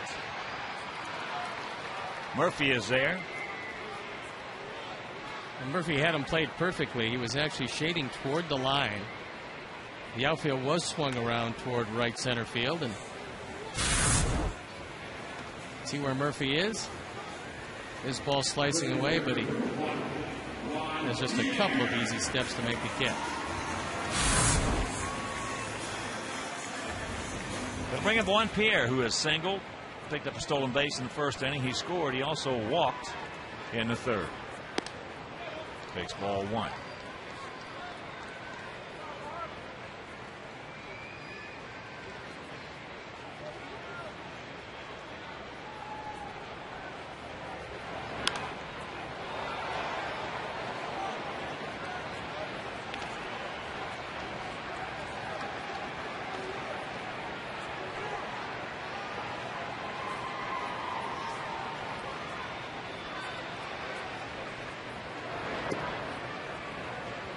That curveball low and away. So the count 2-1.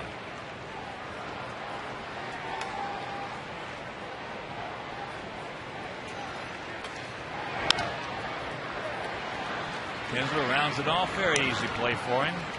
And that'll do it. A 1-2-3 inning second one of the game for Scott Feldman.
Comcast Sportsnet White Sox game replays on demand with Xfinity TV from Comcast. Don't miss the action. Call 1-800-XFINITY today. We're into the top of the sixth inning. It is not good. 8-2. Texas on top in game 2 of this 3-game set. We lost 9-6 last evening, and the oomph just seems to be out of our game right now. Well, they talk about starting pitching being the momentum. Well, tonight, Gavin Floyd had a tough night, consequently no momentum, and the Rangers jumped on him early, often, and it's a 6-run deficit with Randy Williams coming in the game. First pitch breaking ball strike to Josh Hamilton, who is 2 for 3, 2 singles, 2 RBIs, and a run scored. Williams 0-1, on for the 21st time. You see the ERA in the high 5s. Pokes that breaking ball softly into left field for a base hit.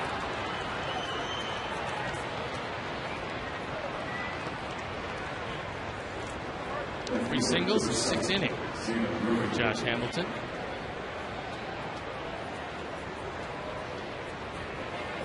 You'd never know this Ranger team has 2 of their best hitters out.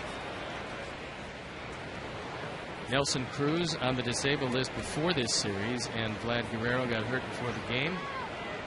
2 of their right-handed sluggers not playing tonight.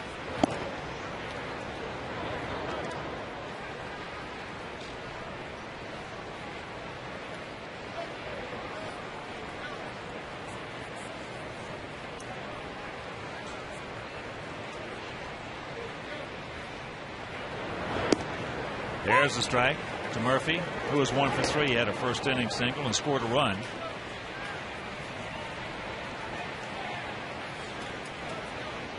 He's now 4 for 8 in the series. Finale tomorrow night. Freddie Garcia against Colby Lewis. Make your plans to be with us. Took something off that curveball and nice. Drops it over for strike 2.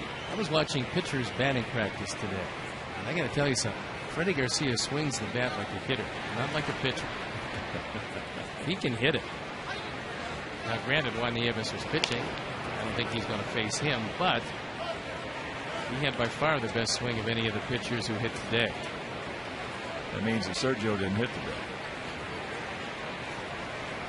Well, yesterday hit a home run MVP. Today just hit everything. No, Sergio, they said, we don't believe relief pitchers are going to be hitting necessarily, so. Yeah, but he might need a pinch hitter. Well, as he told us, if you could hit, you wouldn't be one of my pitchers, so just relax and stay in the pen. It's always nice to keep the option open. Well, he had some big power. Always nice.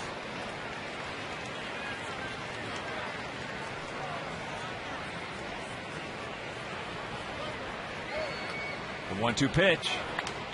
Tried to sneak one by him.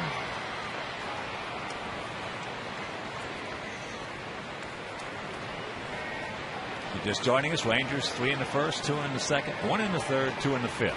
Our 2 coming in the first inning. Since then, all goose eggs.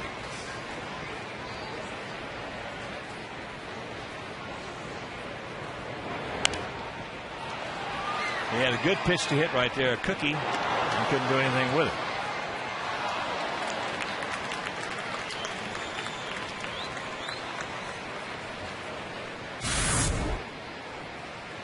AJ wants it on the outside corner. Randy gets it inside and gets very fortunate.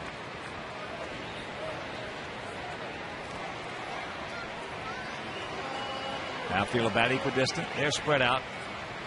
And swung around to the left.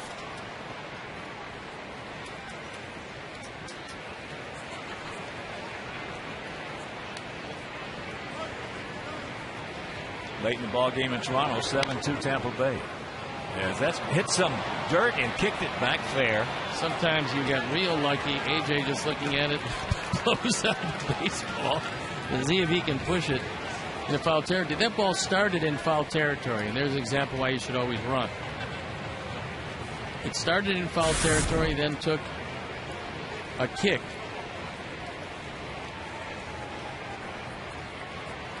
And rolled back toward fair territory. Look at the spin on that.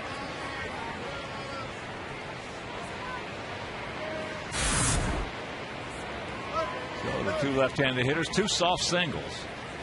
Meanwhile, trouble. And here's a switch hitting first baseman, Justin Smoke.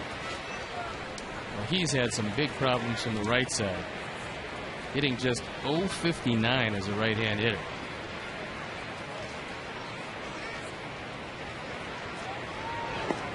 Curveball strike.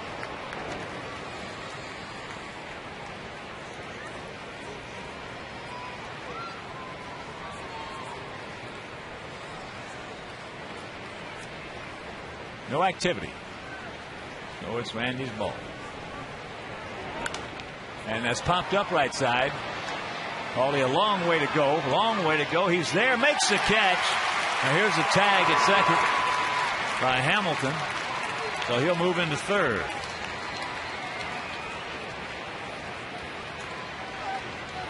Heads up base running.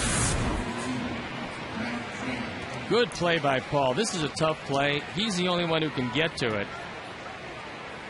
And then he realizes that you've got a runner at second in Hamilton who takes off.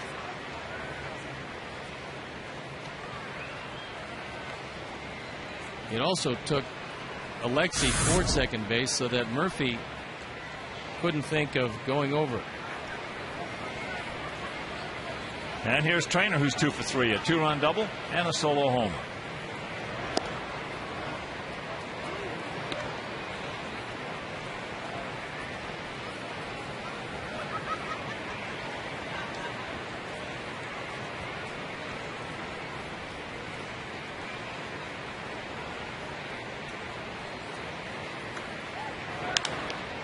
ball hit hard in the right field. Nobody's going to get this one, I don't think. Oh, my goodness. What a play. What a play by Carlos Quentin. A beautiful catch by Quentin. Mercy. Well, this is about as good as it gets, as Carlos Quentin was playing shallow. Trainer making a bid for a 2-run double or triple. This breaking ball rolls on the outside corner. Carlos goes all the way back. It's an Xfinity high-defining moment. What a play by Carlos Quentin. He gets the ball back in. They almost are able to double up Murphy at first base. What a tremendous effort. Backhand rolling catch. Wow.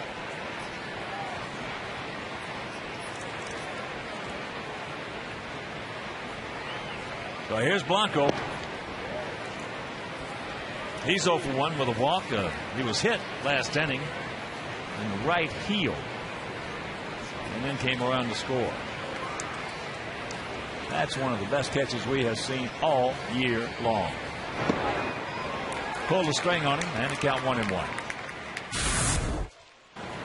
Well, Carlos didn't expect that Trainer was going to hit the ball that hard to right field. He just took off, measured the ball all the way, and with the last lunge, not only able to get it, but almost completed the double play at first. That is one of the best catches you'll see by any right fielder.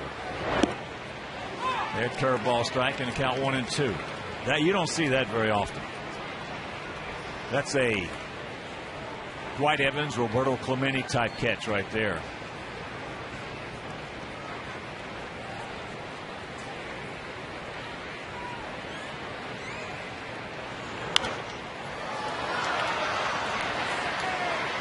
And some good news. X-rays have come back on Vladimir Guerrero. If you're just tuning in, he was hit by a batted ball off his bat in batting practice. Now watch it come back and hit him in the eye. He went down, took him to the hospital. X-rays are negative, so good news for Vladdy and the Rangers. That's into left field. That's Konerko. But what a play by Carlos Quentin. Mercy. They do add one. It's 9-2.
Question earlier.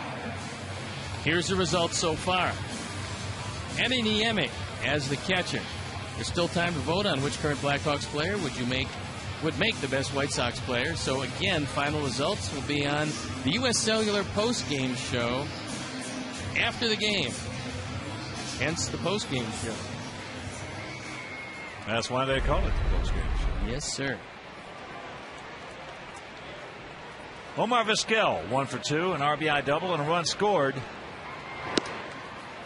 Takes first pitch strike. Well, all through that break, I was trying to think of. I don't know if I've ever seen a better catch. by a right fielder, as that is into short left field. And let's take another look at it. The only thing that keeps us from being just an incredible catch is the score. Well, you love the lunge at the end because that's the only thing that allowed Carlos to corral it. Takes the final lunge at the end, then the tumble. As far as cause of ball game, I've seen better ones, but not physically. Alex takes that breaking ball inside. He's 1 for 2. Here's a look at Carlos, who was a natural right fielder. It was his position. I know he played when he was healthy with his foot. He played a good left field for us. And he has been good out there in right.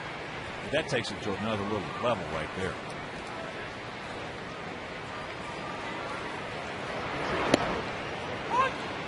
Yeah, that been a postseason player of the World Series. Oh, you see that forever. Yeah.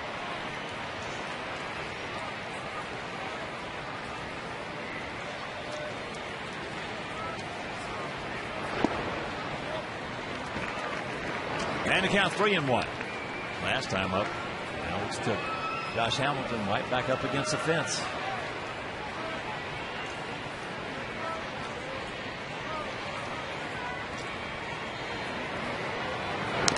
Fouls that one away, and Erie Sox Friday home game is United Flyaway Friday. Each Friday home game, one lucky fan will have a chance to win 2 free round-trip tickets to anywhere in the continental U.S. that United Airlines flies. United, proud to fly the Chicago White Sox.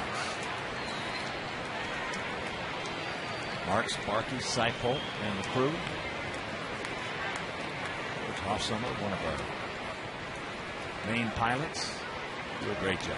They take very good care of us. And that's popped up. Kinsler. 2 down. Scott Feldman came in really struggling with an ERA up near 6. Had some trouble with the first 3 hitters. Gave up a single, a double, another single. And after those first 3 hitters have limited our lineup to just 1 base hit. Paul Konerko's single in the 4th. 9-11-0 for them, 2-4-0 for us. As Paulie had the only other hit, that was that 1-out single in the 4th inning.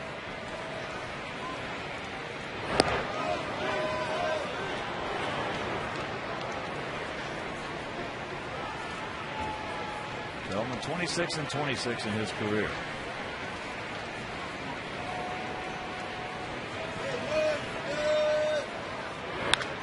That ball hit deep. Stretch. Get on back there.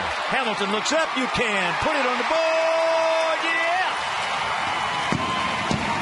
Number 15 for Konerko. And it's a 9-3 game.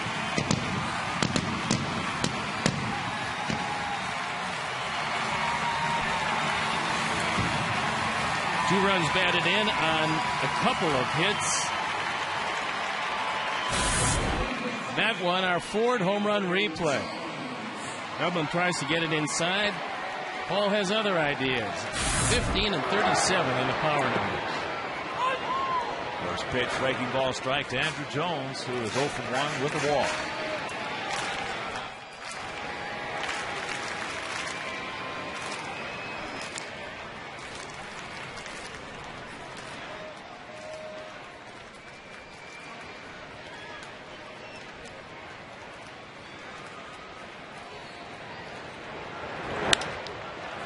Ball poked into right center field.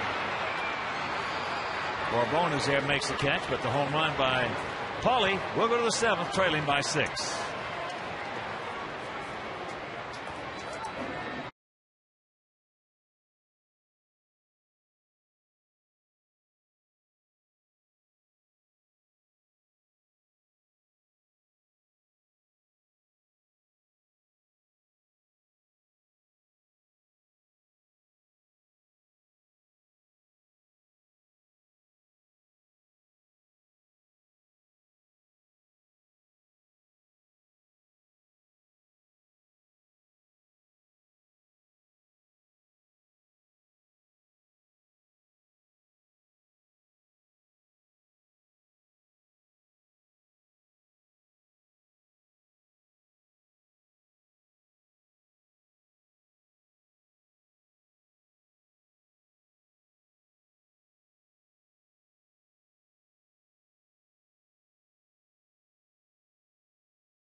Stanley Cup Finals, and now is your chance to win tickets to catch the action live. Text playoffs to B-Hawks. That's 242-957 to join Blackhawks Mobile and be entered to win a pair of tickets to the next tilt at the United Center. That's playoffs to 242-957 for your chance to win tickets to what could be an historic game. Top of the 7th inning, 9-3 bad guys. Paulie just cranked out his 15th homer, which puts him in second place. He was tied with Cabrera. Coming into the day, Jose Bautista. The Blue Jays leading with 16. The most amazing year for Bautista, who was getting his chance to play because Alex Rios is here and not in Toronto, and Bautista making the most of it.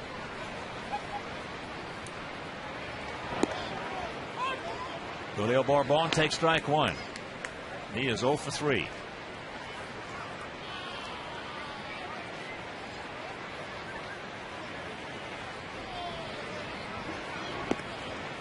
And count 0-2.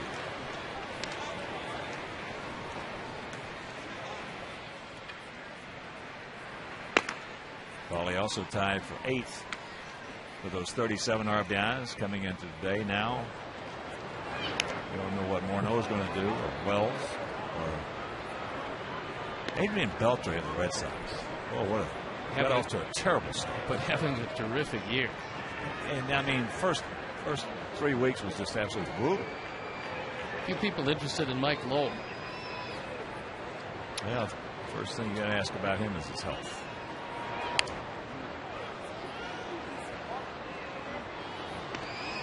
Talking with some scouts down at Tampa Bay the other day about Lowell.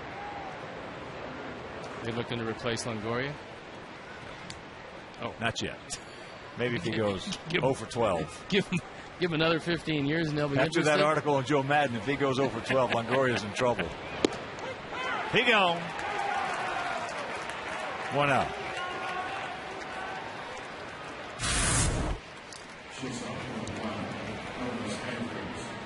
That went over the corner, and Bourbon is a strikeout victim. Now that article we were talking about, we talked about it the day after when last game we were there. The writer really wrote a good article. He was just telling the people who had sent all these calls in, everything, just how wrong they were. Well, because to listen to them, you'd think that Joe Madden was the worst manager in the history of the sport because they complained about literally everything he did. And meanwhile, not only did he take him to the World Series once, but had the best record in all of baseball. I'm not sure how much they expected Joe to do. There's only 9 innings in the game, and they had 7 big points. And he said that he was doing wrong. He just sucked in. Yeah.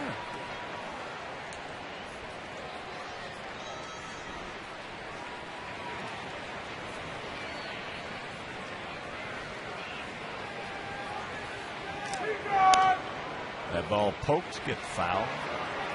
It will.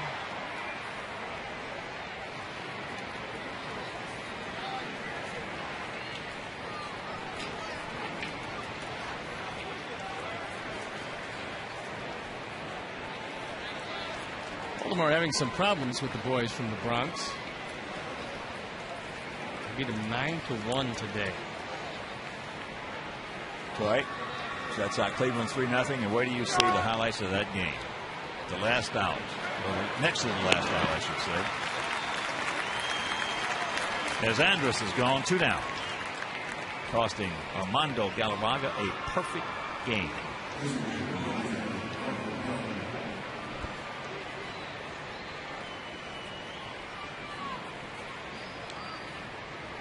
Michael Young has had a very big night. He's just a real tough out, and there's not any way to defend him.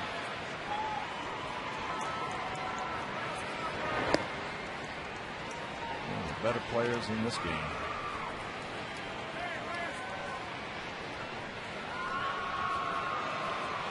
He's the kind of guy, as we talked about, if you got a man on second base, 2 out, bottom of the 9th inning, and 1 run down. Not many guys you'd rather have at the plate than Michael Young. Well, he told me, Hawk, that he doesn't worry about what the pitcher is going to do to him. He's just concerned about what he's going to do in that at bat. Well, that's what hitters, that's the sense of control. You have to have a sense of control, Tony. If you don't have that, he grounds out right there. Meanwhile, 7th inning stretch, it is still 9-3. Not us.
Years as a White Sox broadcaster on Tuesday, June 8th at 7:10 as the White Sox take on the Tigers.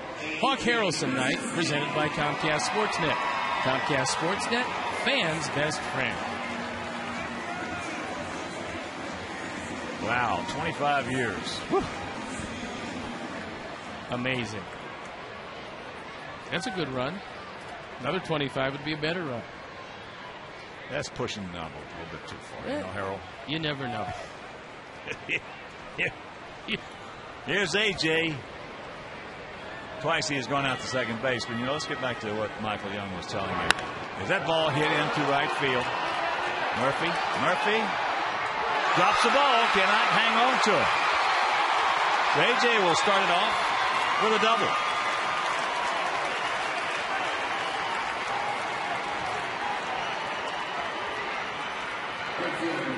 Well, Murphy trying to go back and do a Carlos Quentin imitation. This is a breaking ball that just stayed in the middle of the plate. AJ getting his first hit of the night. Now Murphy's got a shot at it. It hit right in the middle of his glove and bounded away.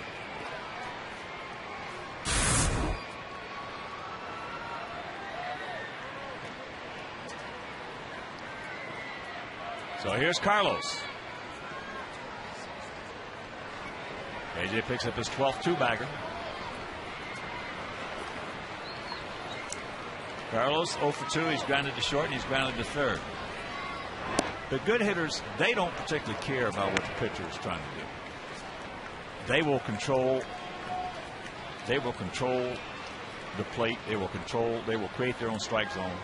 And they have that sense of control. And that's what good hitters have. You know yourself, you have vibes between the pitcher and the hitter. You've faced some very, very good hitters in your career, as that's often split. And most of them hit me.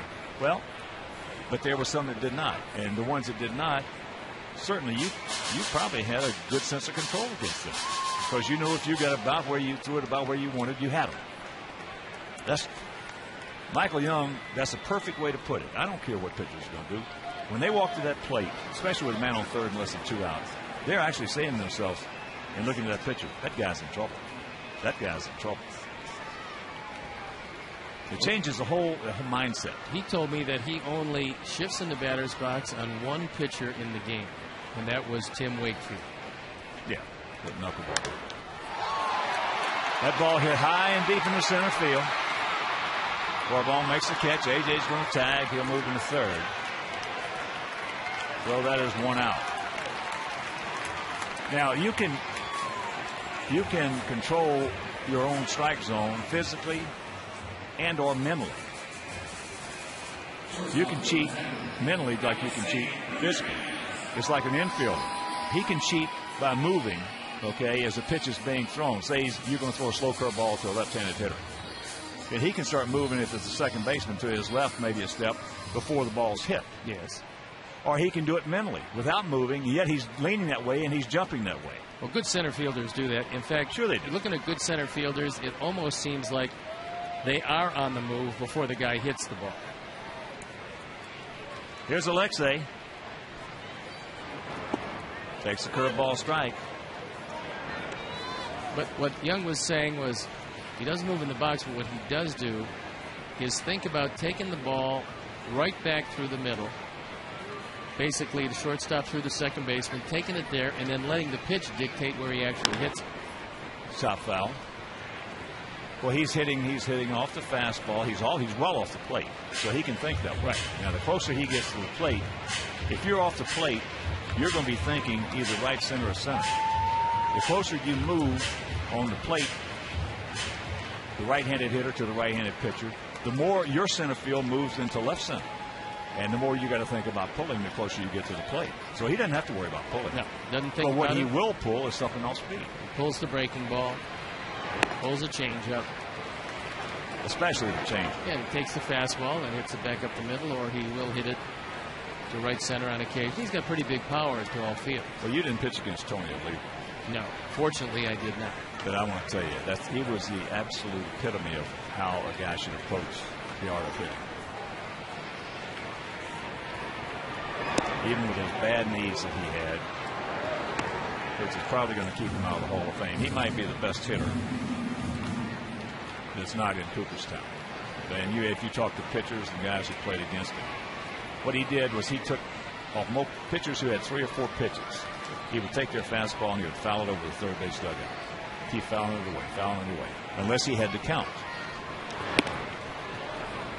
Try to trick him with a breaking ball. Forget it. Yeah. Now you get one pitch pitchers that he knows that's the only pitch they're going to come. I don't care how hard you swing. He'll take you 450 out there in the right center. But for me, the guy that was so difficult was George Brett. He was difficult for everybody. Big swing on the curveball right there. Strikeout. So the man is still at third. I just hated a guy that stood off the plate and then would occasionally guess with you as you try to throw the ball away. Because if you threw it in to him and he didn't stride toward the plate looking for the ball away, that's the one that he hit a mile. And George did it with the best of them. Here's Beckham. Strikeout and a line out to right. When you say you didn't like hitters who stood off the plate, you talking about left-hand hitters or all hitters? It didn't matter, because when they stood off the plate, the natural tendency was you think, okay, I've got the outside part of the plate, but their first step had to be toward the plate.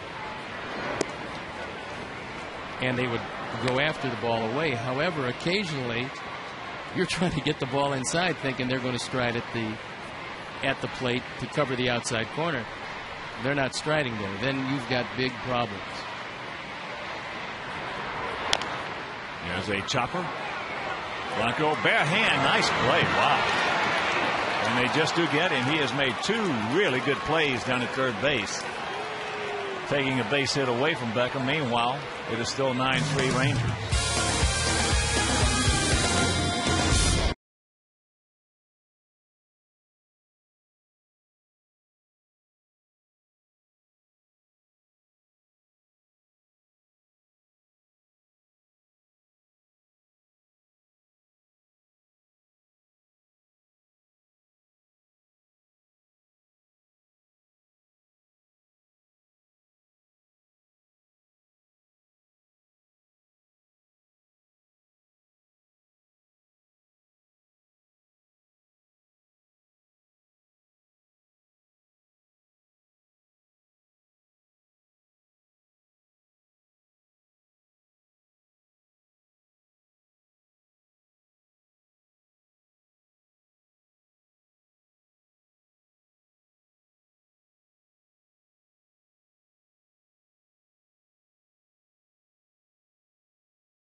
Indians. Coverage begins at 6:30 with GMC Sports Night. White Sox Indians, Friday night at 7 on Comcast Sportsnet fans' best friend. Scott Linebrink comes into the game at 1-0, ERA 4.43, on for the 18th time.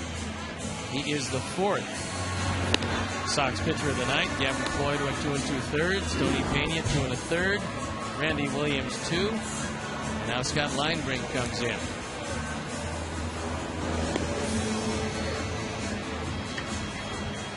Here's a look at the numbers. And a 6-run deficit with 6 outs to go. But first things first, you got to hold down the Rangers, who've been pretty tough offensively in this series. Well, up to this point, they have scored 18 times in 16 innings. And we're not seeing them at full strength, and haven't in the 2 series. Nelson Cruz has been disabled for both of them. Tonight they're missing Vlad Guerrero. In Texas, they're missing Ian Kinsler. Kinsler 0 for 4. Gone out twice to Carlos in right, twice to Rios in center. 2-0 the count to Kinsler.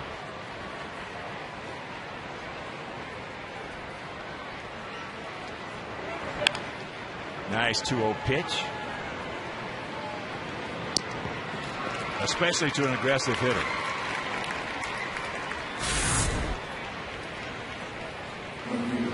Linebrink throws it up and in. Kinsler can't check his swing. Gets turned around in the batter's box, and then Lexi has all kinds of time.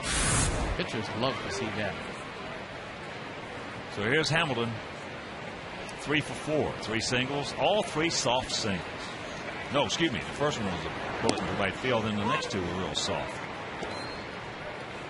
I used to love to watch the Boomer, David Wells, pitch when he was on top of his game here. He had pinpoint control. He did. He had a style that not many guys that you see have. When the count got to 2-0, 3-1, especially against an aggressive hitter who was really a good hitter, he went right at their power, right at their strength. The only difference was it would be 2 or 3 inches in. Like that pitch right there, yeah. to the 2-0 to Kinsler.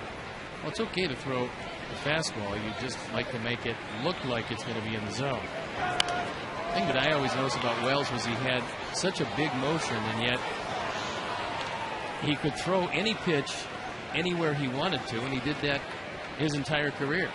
I mean, he was a tough left-hander for a long time. You better believe it. He was a winner.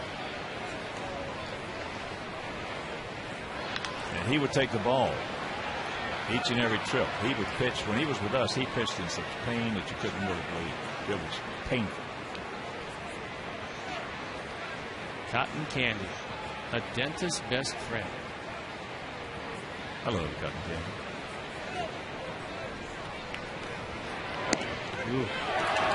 He gone.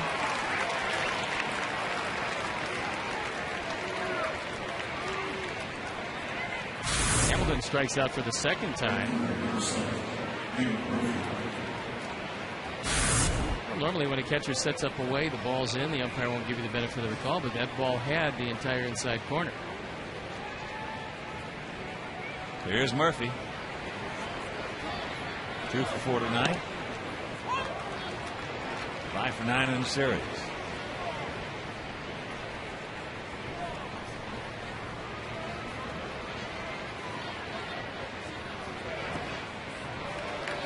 And a count 0-2.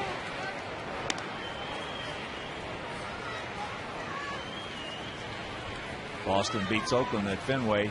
Carmines win it 6-4.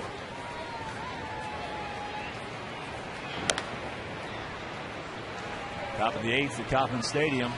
Angels beating Kansas City 7-1.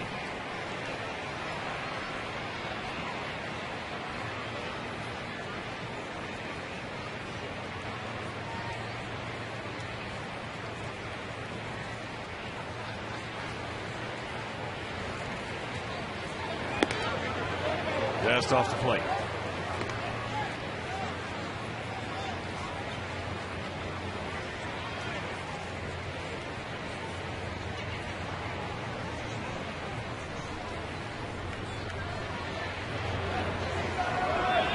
Ball gets away from AJ, and he's going to be safe.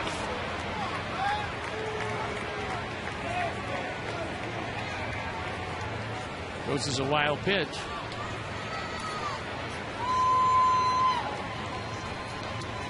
And you can support our White Sox by becoming a season ticket holder. Now, the White Sox Ozzie plan features 13 games, including Cup Series tickets, leaving the rest up to you. Prices vary depending on selected seat category and game choices. So for details, visit whitesox.com or call 312-674-1000.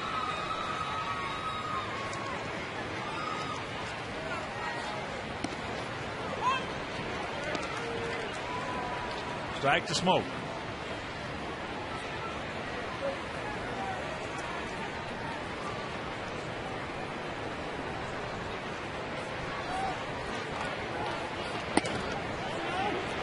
Yes, he did. He is 0 for 2. He has lined out to Konerko. He has fouled out to Konerko. He has walked twice and scored once. Now he turns around to hit from the much more comfortable side, the left side.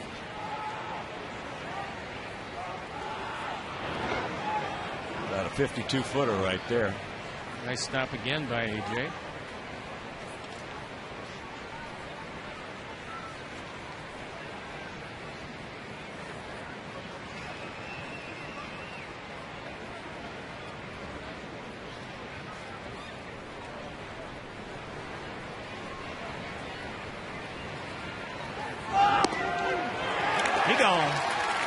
So he has 3 strikeouts in the inning. And we'll go to the bottom of the 8th. We need some offense.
Sale right now. Full season, weekday, and weekend plans offer best seat locations at the lowest prices with the most benefits. So call 312-674-1000 or visit whitesox.com. Chance with the top of the order here in the bottom of the 8th inning. Got to start making something happen. 6 runs down to these Rangers, and Feldman probably having one of his better games of the year. This has not been a very good year for him personally.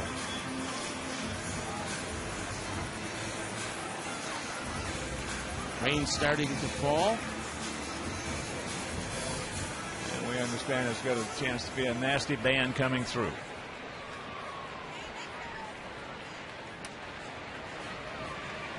As Juan Pierre will lead it off. Takes first pitch strike. Juan is singled. Picked up a stolen base and scored. That was in the first inning. He walked in the 3rd, grounded to 2nd in the 5th. 9-11-0 for them. 3-6-0 for us. As a count, 1-1. Next pitch will be number 94 for the big 6'7", 230-pound right-hander.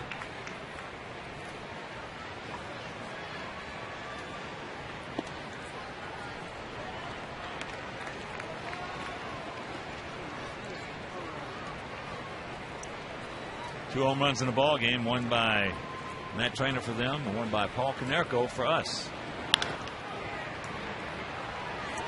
This is out number 1, and of course with that home run by Konerko in the 6th inning.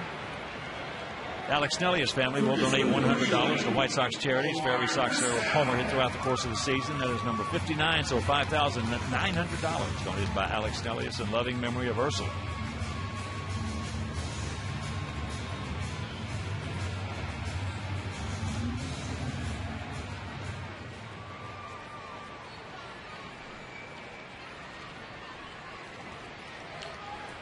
Here's Omar. Takes first pitch strike. He doubled. Knocked in.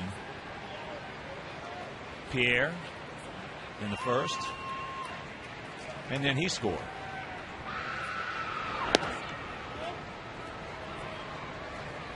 One and one.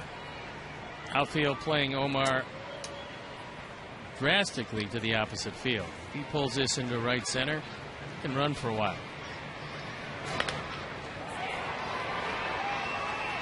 That's right, Ed Murphy.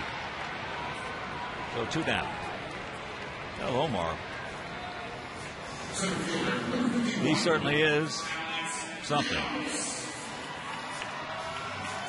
2,718 hits. And a ton of stolen bases to go with it, as well as 390.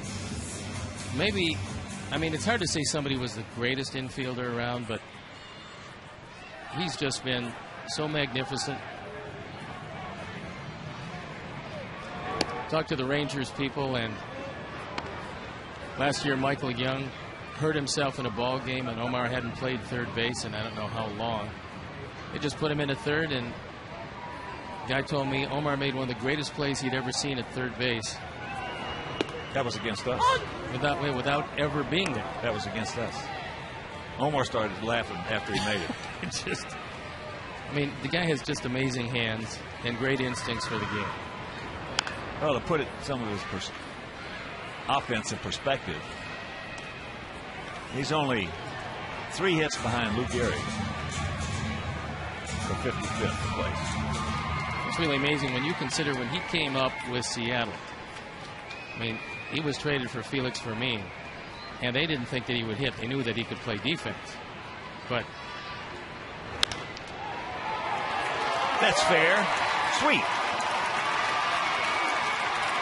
Alex on his way. He will pick up his 14th two-bagger.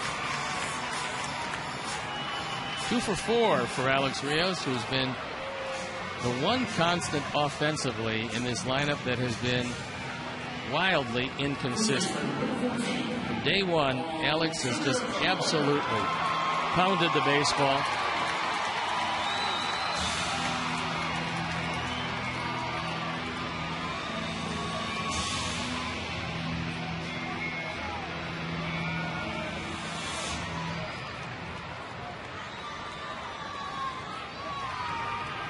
Only 2 for 3, that single and that homer.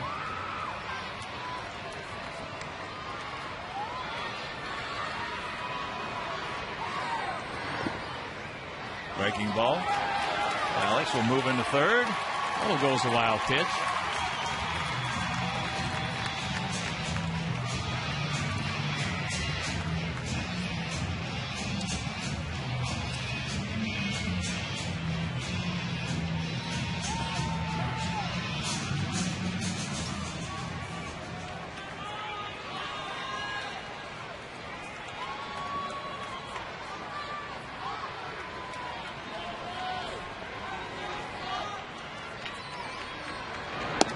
And there's a strike. Omar also the leader in active players in games played with 2,761. Junior was second. Of course, he retired today, 2,671. Mike Maddox makes that call to the bullpen. They'll take the tarp off the pen and get somebody loosened up. That ball hit deep left field. Stretch. He goes back, looks up. You can put it on the board. Yes. Number 16 for Paulie. And it's a 9-5 ball game.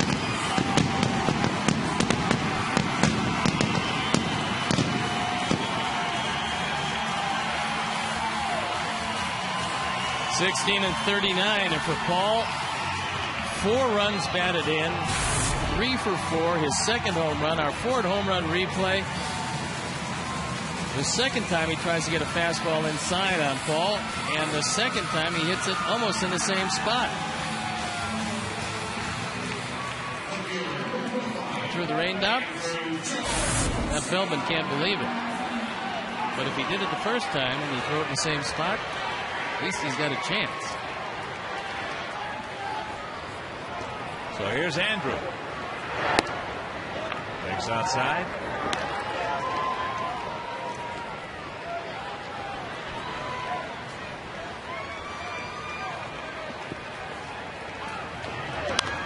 And that is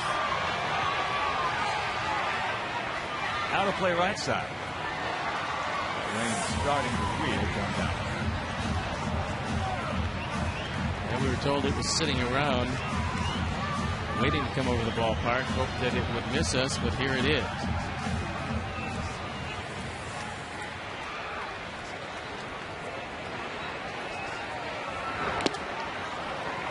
Big hack of a slow curveball.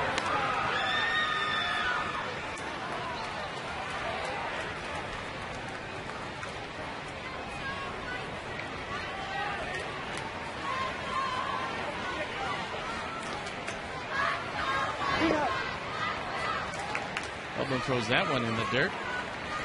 Not enticing enough at 1-2.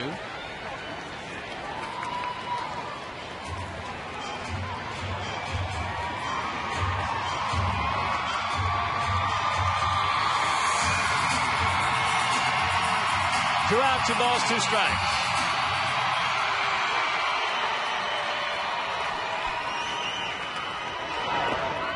And a full count.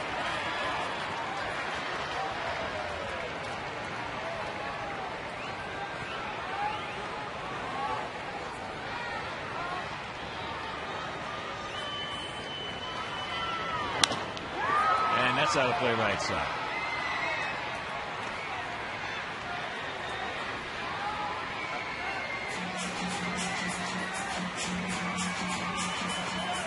Well, if Feldman doesn't get Andrew,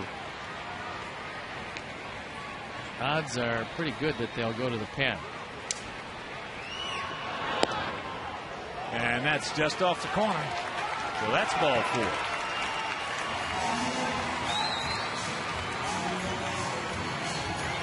Second walk. And that'll bring up AJ. Rain pelting down. A couple of party fans still staying in their seats.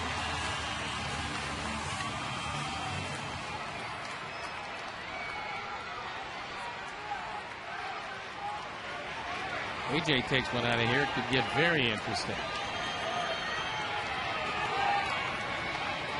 AJ 1 for 3, a double as he takes ball 1.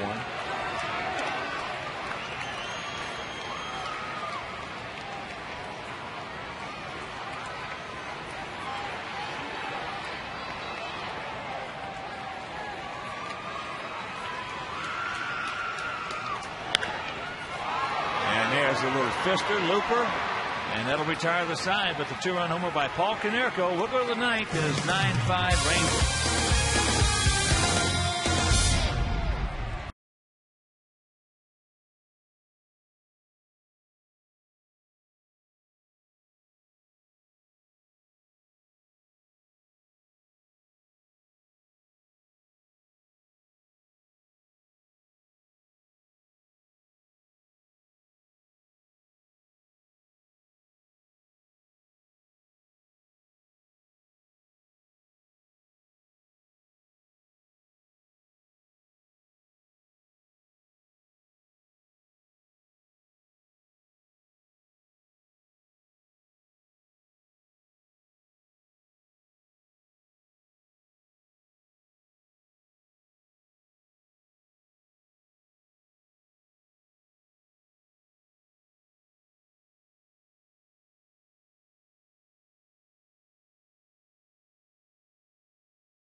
Sportsnet Plus as soon as the Blackhawks Flyers game ends. Bobby Jenks comes into the game. He's just coming back from a calf injury. 1-1. ERA up there. 6.35 on for the 19th time. He does have 7 saves, and Ozzie wanting to get him an inning of work, but the conditions not real good right now.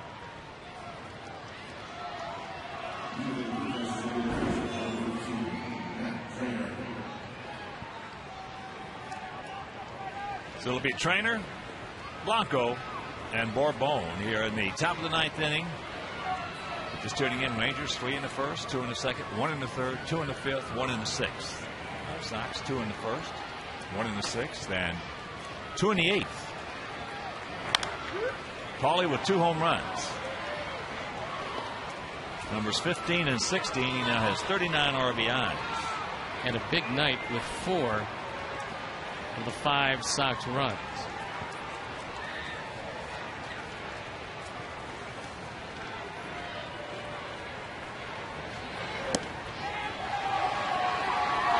Well, that's a pitch right there that Bobby has had trouble locating. He's got a terrific curveball, but for the most part, the last few times out has been basically just the one-pitch pitcher. If he can command this one, he can get back to being the Bobby Jenks. That is overpowered. That is exactly right. The outside corner. Well, if a hitter knows that he can throw a curveball for a strike, that fastball looks that much faster. And Trainer wanted to argue and then realized that he's got a 4-run lead and the rain is pelting down, so from their standpoint, best to get out of there. So here's Blanco. He's 0 for 2. His contributions tonight have come defensively at third. He's been brilliant down there.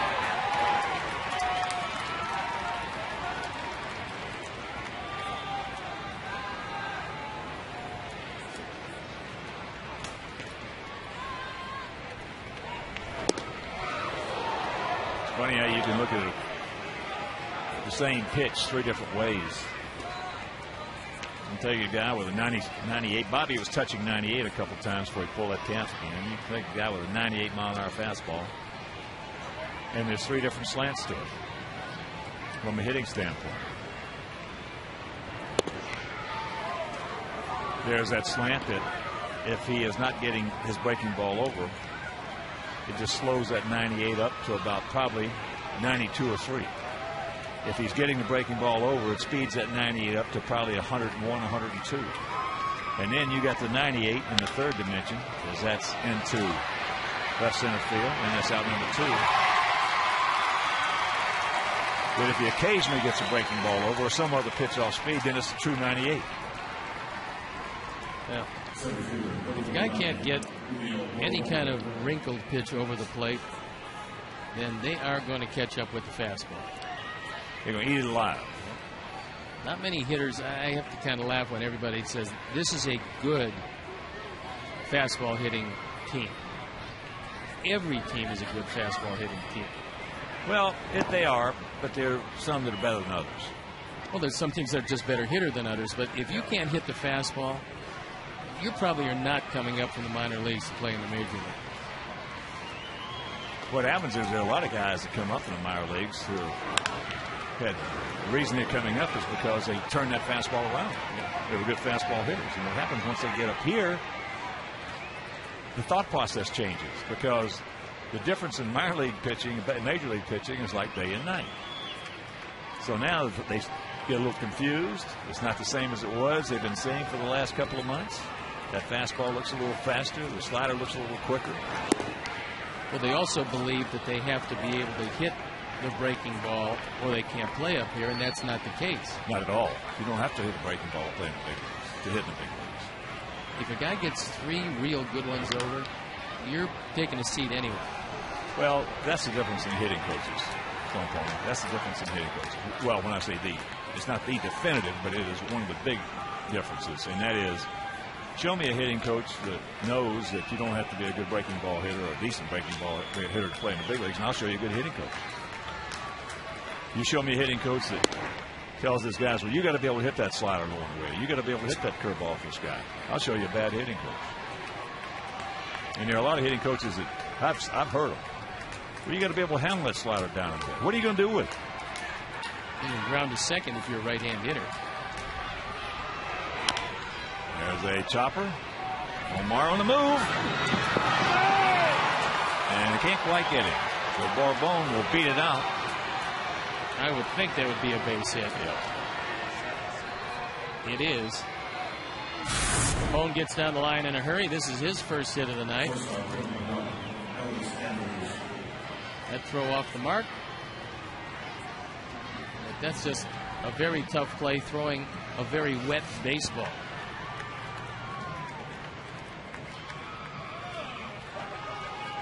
Well, it changes your grip. You have to try to shot put it as much as you can. So here's Andrus.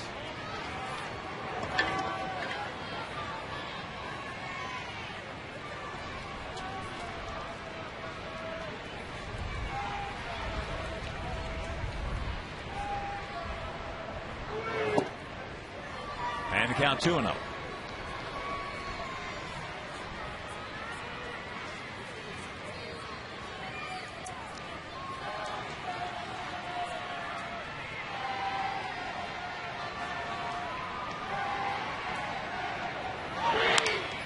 That's popped up.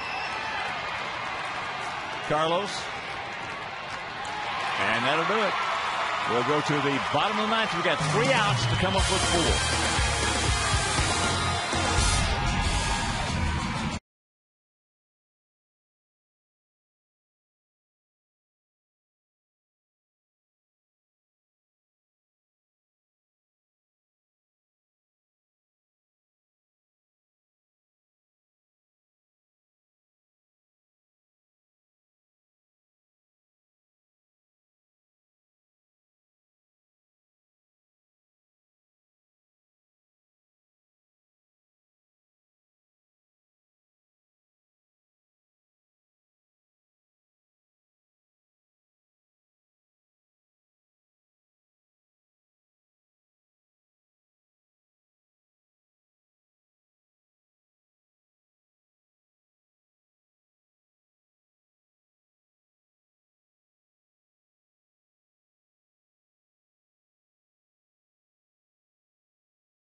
Comcast Sportsnet Plus as soon as the Blackhawk Flyers game is over. New Ranger pitcher Pedro Strop. This is his first appearance this year at Okie City. 174 ERA. Look at the strikeout to walk ratio. 24-6. Opponents hitting 184. This was a guy that the White Sox wanted when he became a free agent. He was released by Colorado back on September 23rd of 08. Talking with Rick Hahn, they were very interested in Strop because he had a big arm. He loved his fastball. Had some problems with his control, but Texas beat him to the punch. Last year was up a total of 7 games while in relief. And now he's getting a look as Holland went on the disabled list. So here's Carlos, 0 for 3 tonight.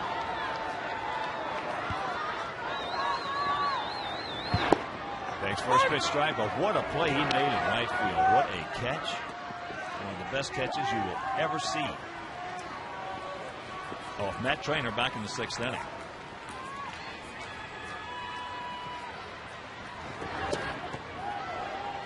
And if you miss that catch, poof. He was playing shallow, had a long way to go. Boy, for a right fielder, that is some kind of play. Going away from the plate, dive towards the fence, get the ball in your glove, and hang on to it. And make a very nice tumble. Very nice. That's at least a 9.5, maybe a 10. Come up throw.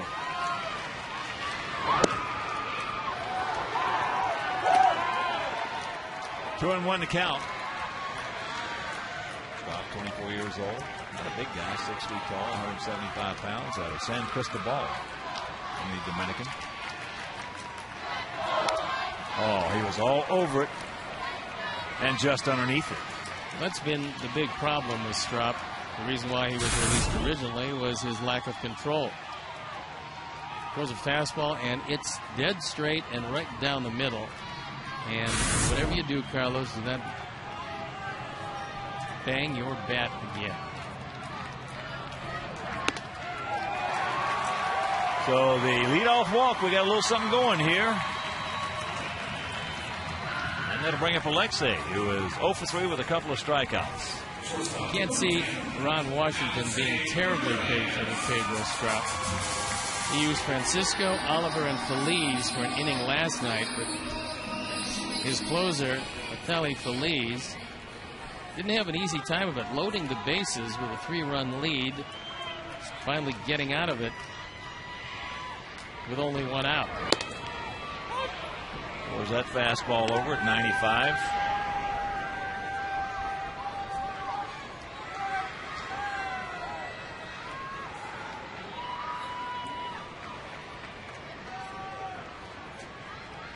Big gap in left center.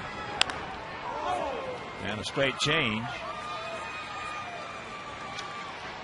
And a little too quick.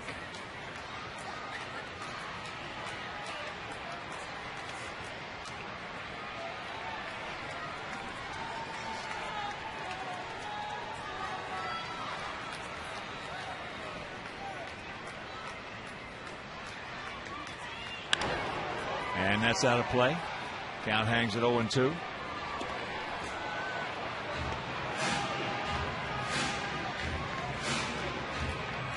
There's Vitaly Feliz.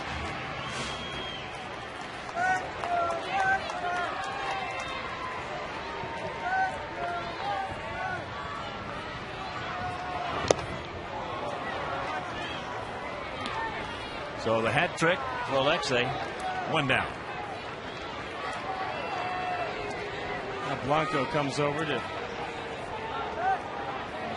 talk to Strop about what he's going to do with Mark Kotsay. Probably gave him the benefit of his knowledge. Blanco's been around a while.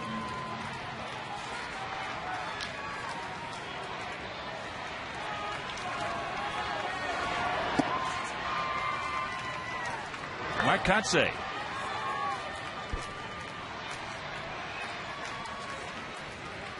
Here are the numbers on Mark. Gordon was 0 for 3 tonight. As the count moves to 2-0. Mike Maddox with another familiar trip to the mound.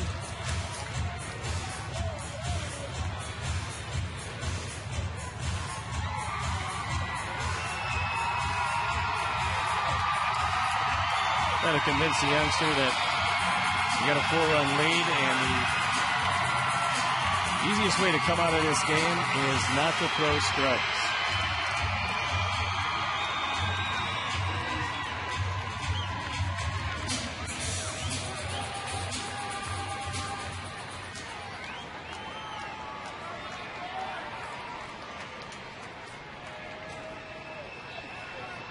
Don't help him out.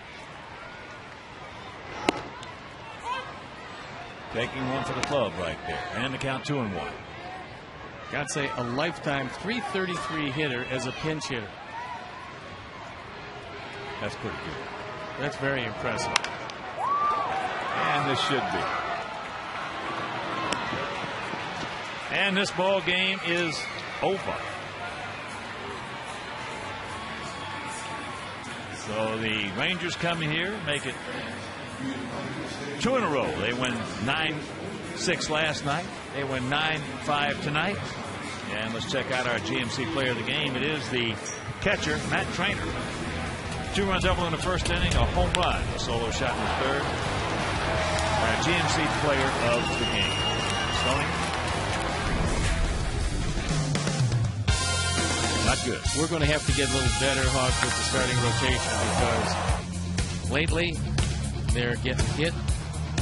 They're putting a lot of pressure on the bullpen. Gavin Floyd left in the third. Hopefully, better luck tomorrow. Well, the biggest pressure they're putting is on the offense.